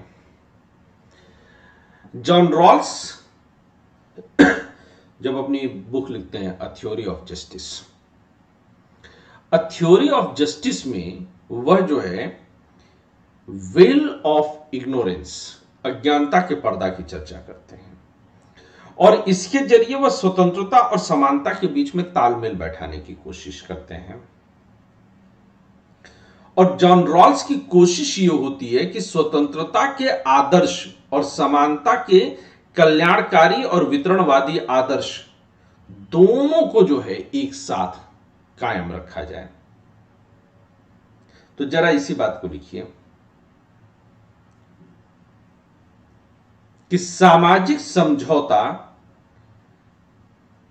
के प्रतिपादक, सामाजिक समझौता के प्रतिपादक, एक बार थोड़ा सा पुराना जो है याद भी आ जाएगी।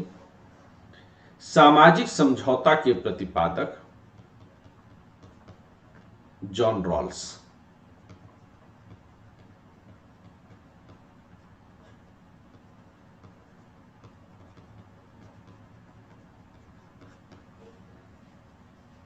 ने स्वतंत्रता और समानता के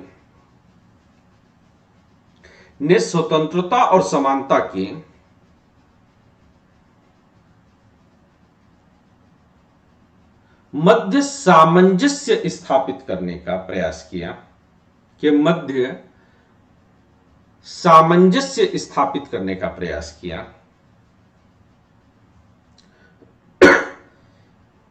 इसके लिए उन्होंने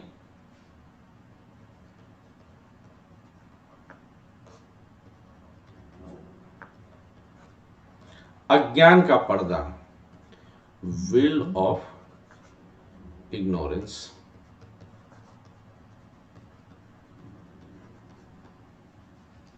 विल ऑफ इग्नोरेंस के तर्क का प्रयोग किया है, के तर्क का प्रयोग किया है।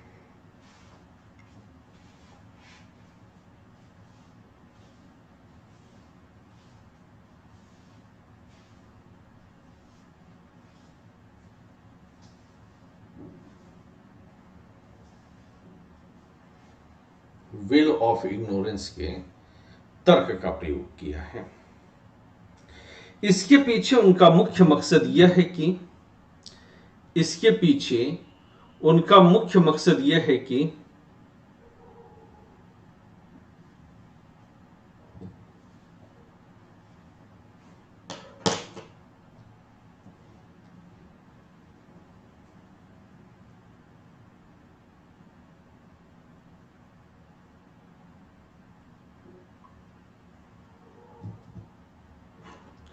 इसके पीछे उनका मुख्य मकसद यह है कि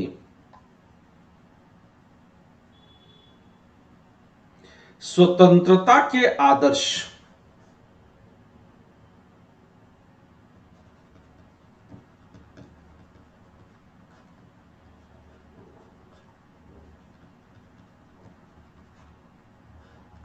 स्वतंत्रता के आदर्श और समानता के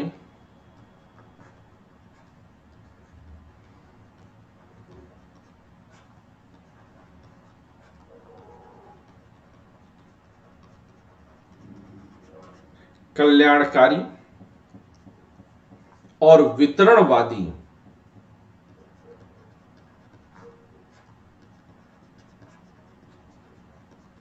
ये दोनों क्या है, पहले भी हम लोग चर्चा कर चुके हैं। और वितरणवादी आदर्श को कायम रखा जाए, आदर्श को कायम रखा जाए।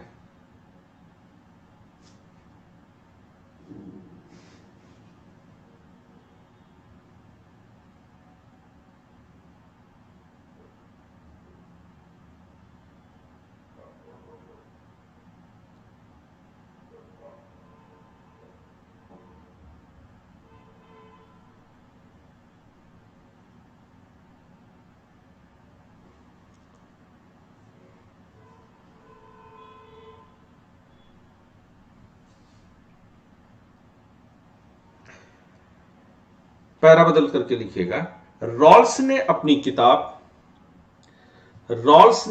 किताब a theory of justice, Rawls ने अपनी किताब अ थ्योरी ऑफ जस्टिस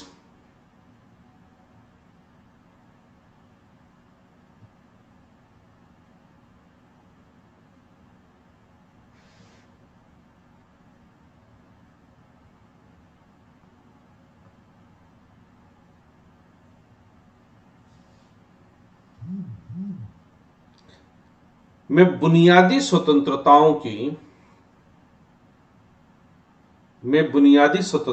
की एक योजना पेश की।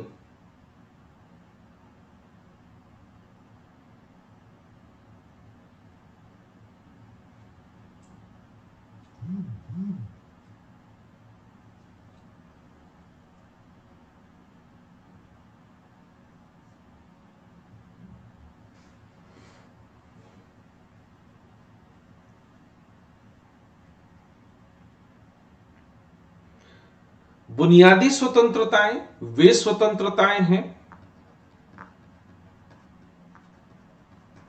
बुनियादी स्वतंत्रताएं वे स्वतंत्रताएं हैं जिन्हें नैतिक क्षमता रखने वाले व्यक्ति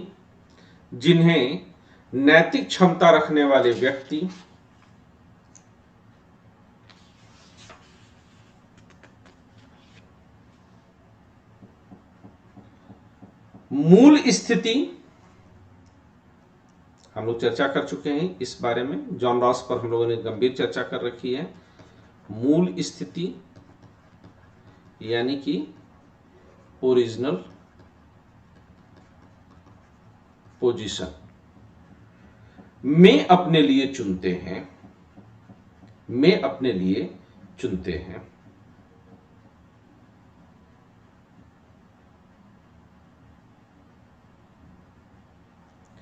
रॉल्स के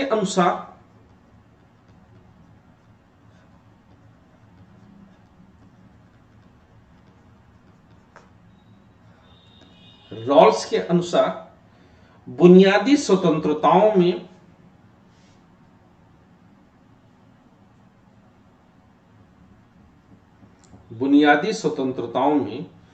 निम्न स्वतंत्रताएं शामिल हैं। कौन कौन सी हैं, जरा इस पर बात करें। में निम्न स्वतंत्रताएं शामिल हैं। पहला, चिंतन की स्वतंत्रता,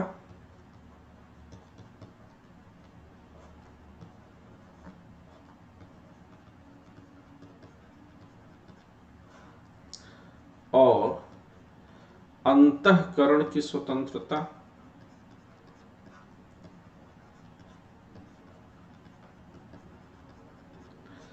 और अंतःकरण की स्वतंत्रता, राजनीतिक स्वतंत्रताएं और साहचर्य,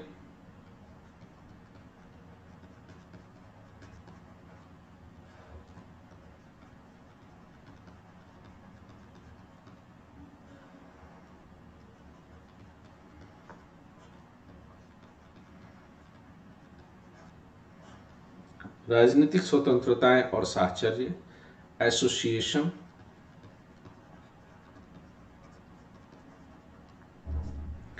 बनाने की स्वतंत्रता,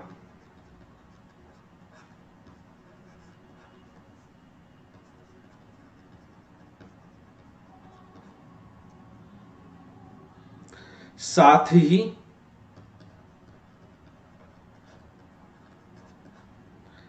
व्यक्त की स्वतंत्रता,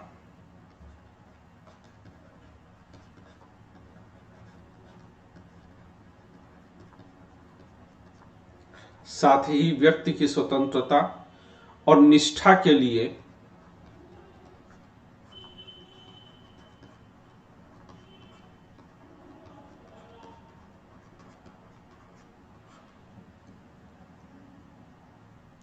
आवश्यक स्वतंत्रता,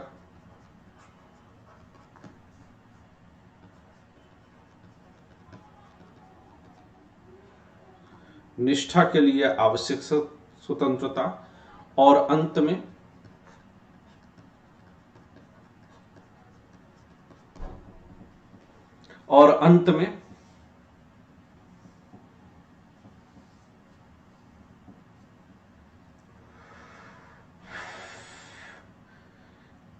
विधि के शासन के अंतर्गत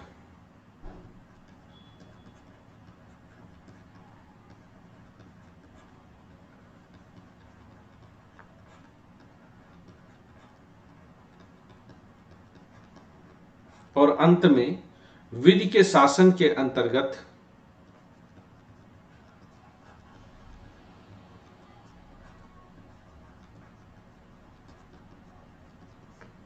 आने वाले अधिकार और स्वतंत्रताएं।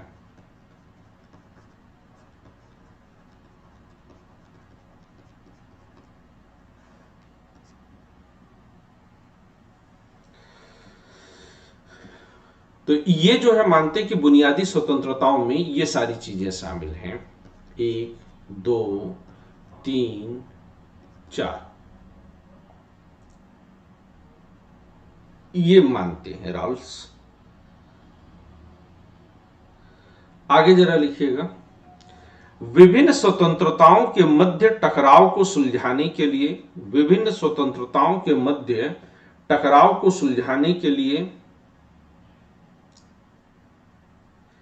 रॉल्स यह सुझाव देते हैं कि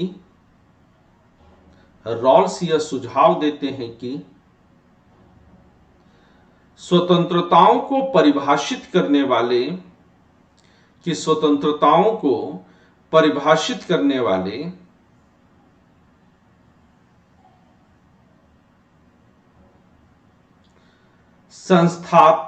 संस्थात्मक नियमों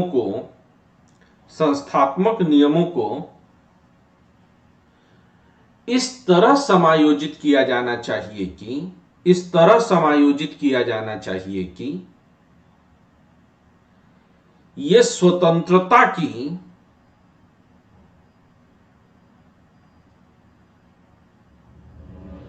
रॉल्स ये सुझाव देते हैं कि स्वतंत्रताओं को परिभाषित करने वाले संस्थात्मक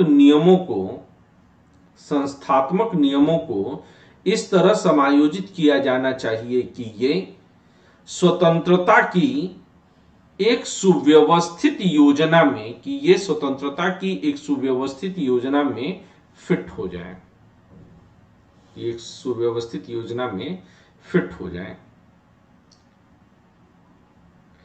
ये स्वतंत्रताएं सभी नागरिकों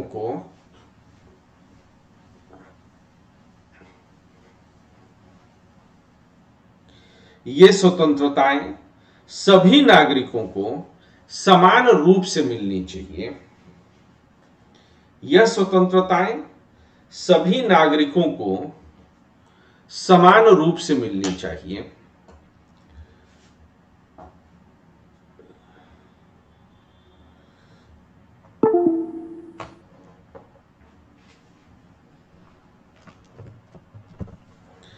रॉल्सवादी योजना में, लिखिए जरा, रॉल्सवादी योजना में समानता लाने के लिए, रॉल्सवादी योजना में समानता लाने के लिए संसाधनों के पुनर्वितरण का, संसाधनों के पुनर्वितरण का प्रावधान किया गया है। संसाधनों के पुनर्वितरण किया गया है, लेकिन इसके लिए दो शर्तें रखी गई हैं। लेकिन इसके लिए दो शर्तें रखी गई हैं।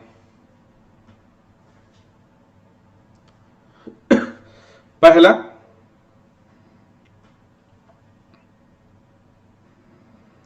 बुनियादी स्वतंत्रताओं में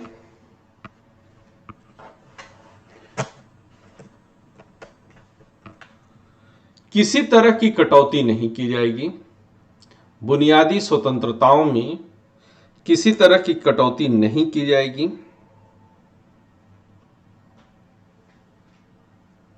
दूसरा, किसी भी स्तर पर संसाधनों की बढ़ोतरी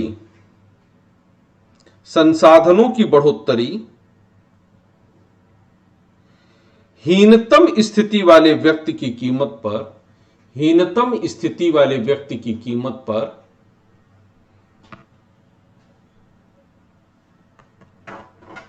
नहीं होनी चाहिए। हीनतम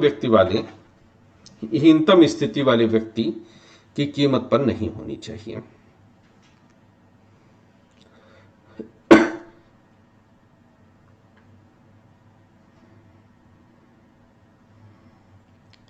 अब जरा एक छोटी हेडिंग और बनाइएगा,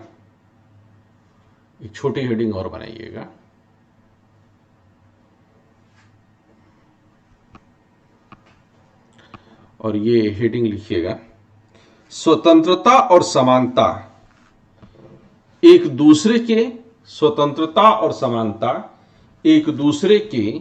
अनुपूरक के रूप में। स्वतंत्रता और समानता एक दूसरे के अनुपूरक के रूप में।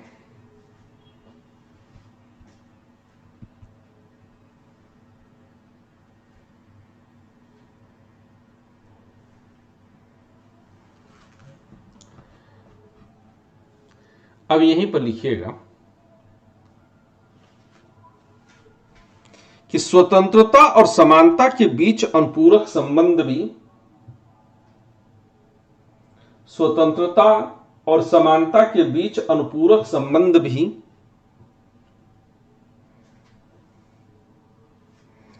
इस बात पर निर्भर करते हैं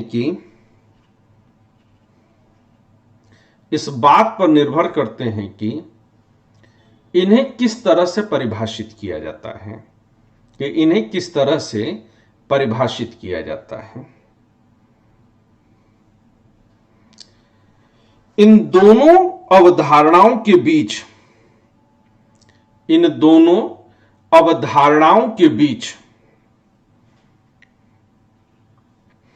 अनुपूरक संबंध का परीक्षण करने के लिए, इन दोनों अवधारणाओं के बीच अनुपूरक संबंध का परीक्षण करने के लिए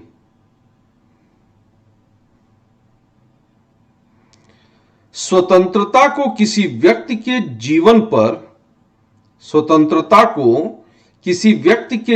पर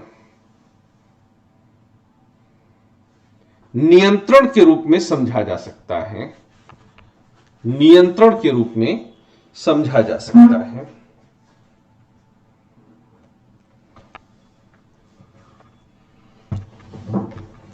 इसके तीन अर्थ हैं।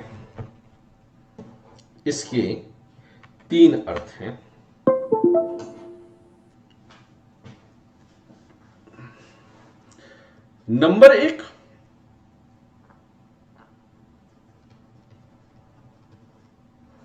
अपने विश्वासों,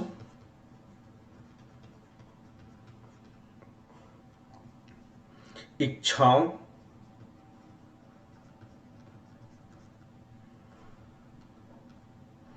और उद्देश्यों के अनुरूप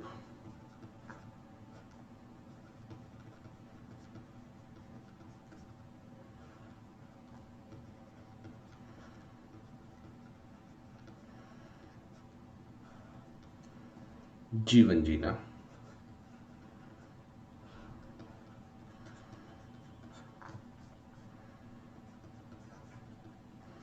नंबर 2, इनका परीक्षण करने,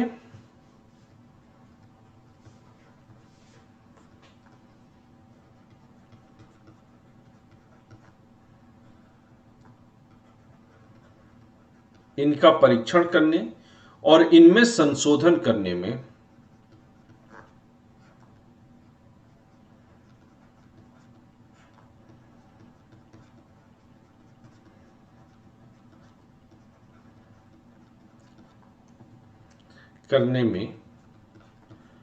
समर्थ होना।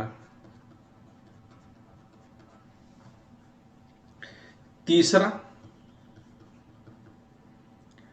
वैकल्पिक रास्ता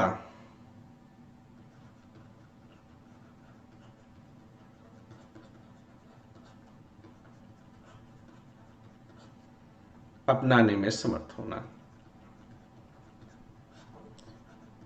ये तीन रास्ते ऐसे हैं, ये तीन ऐसे जो है प्रकार हैं जिसके माध्यम से हम स्वतंत्रता और समानता के बीच में ये संबंध दिखा सकते हैं कि स्वतंत्रता के लिए समानता या समानता के लिए स्वतंत्रता का होना आवश्यक है।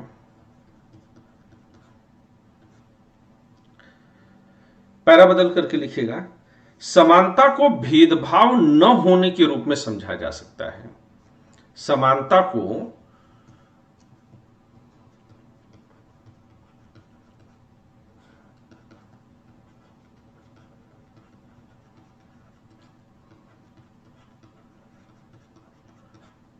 समझा जा सकता है। बहुत से लोग अपनी,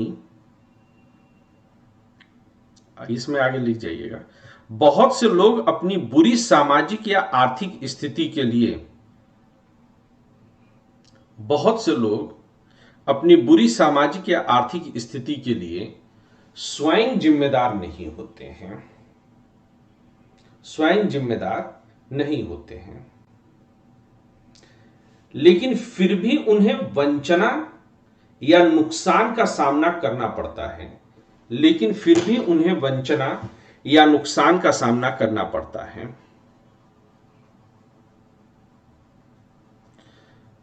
भेदभाव के अभाव का अर्थ है, भेदभाव के अभाव का अर्थ है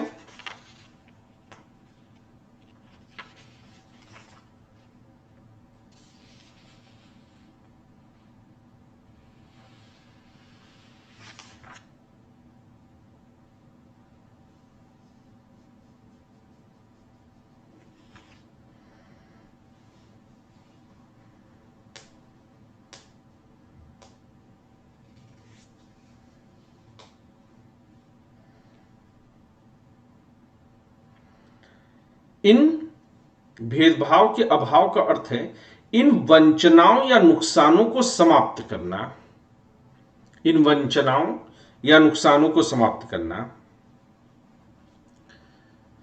सभी लोगों को मुक्त होने का, सभी लोगों को मुक्त होने का समान अवसर दिए बिना, सभी लोगों को मुक्त होने का समान अवसर दिए बिना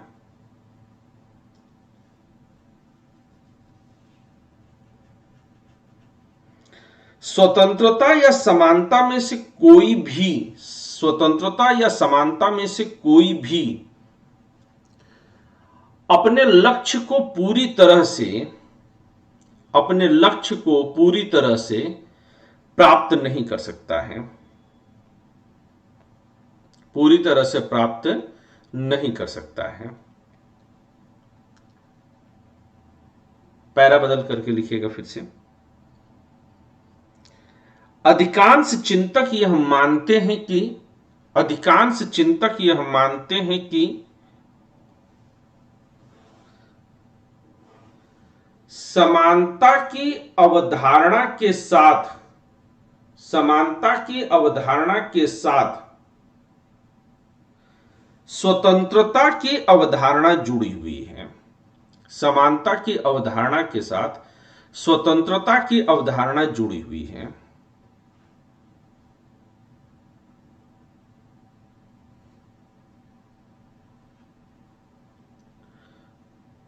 लॉक यह मानते हैं कि, लॉक यह मानते हैं कि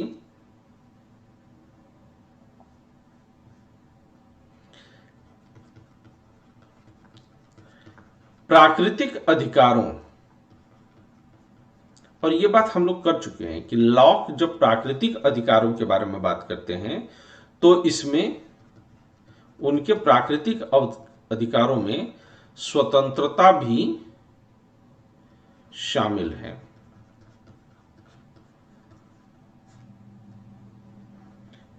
प्राकृतिक अधिकारों का नियमन,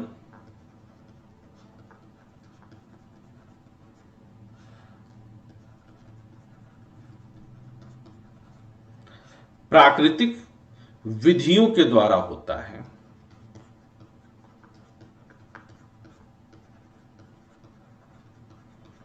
प्राकृतिक विधियों के द्वारा होता है, जिनकी सबसे प्रमुख विशेषता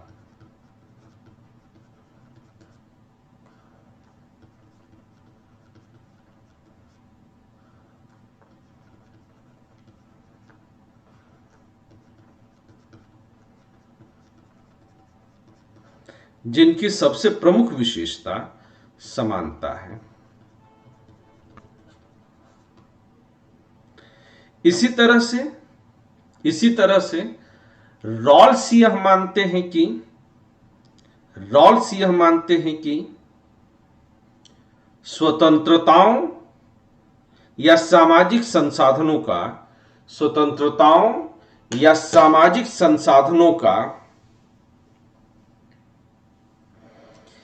किसी भी तरह का वितरण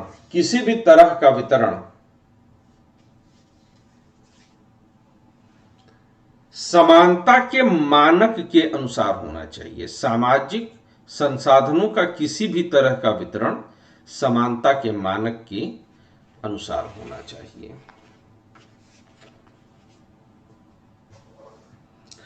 तो आज के लिए यही छोड़ देते हैं। कल फिर क्लास लेंगे, 9 बजे से ही लेंगे। रात का टाइम ज्यादा सूट कर रहा है मुझको, तो कल 9 बजे जब फिर मिलेंगे तो 2-3 मुद्दे हमारे पास रह जाते हैं। पहला, स्वतंत्रता और अधिकार के मध्य क्या संबंध है, और दूसरा, भारत में स्वतंत्रता की अवधारणा को लेकर के क्या काम किया गया है। तब शायद हम इसका कंप्लीट पिक्चर दे पाएंगे, और उसके बाद परसों जो है हम लोग आंसर राइटिंग को रखेंगे।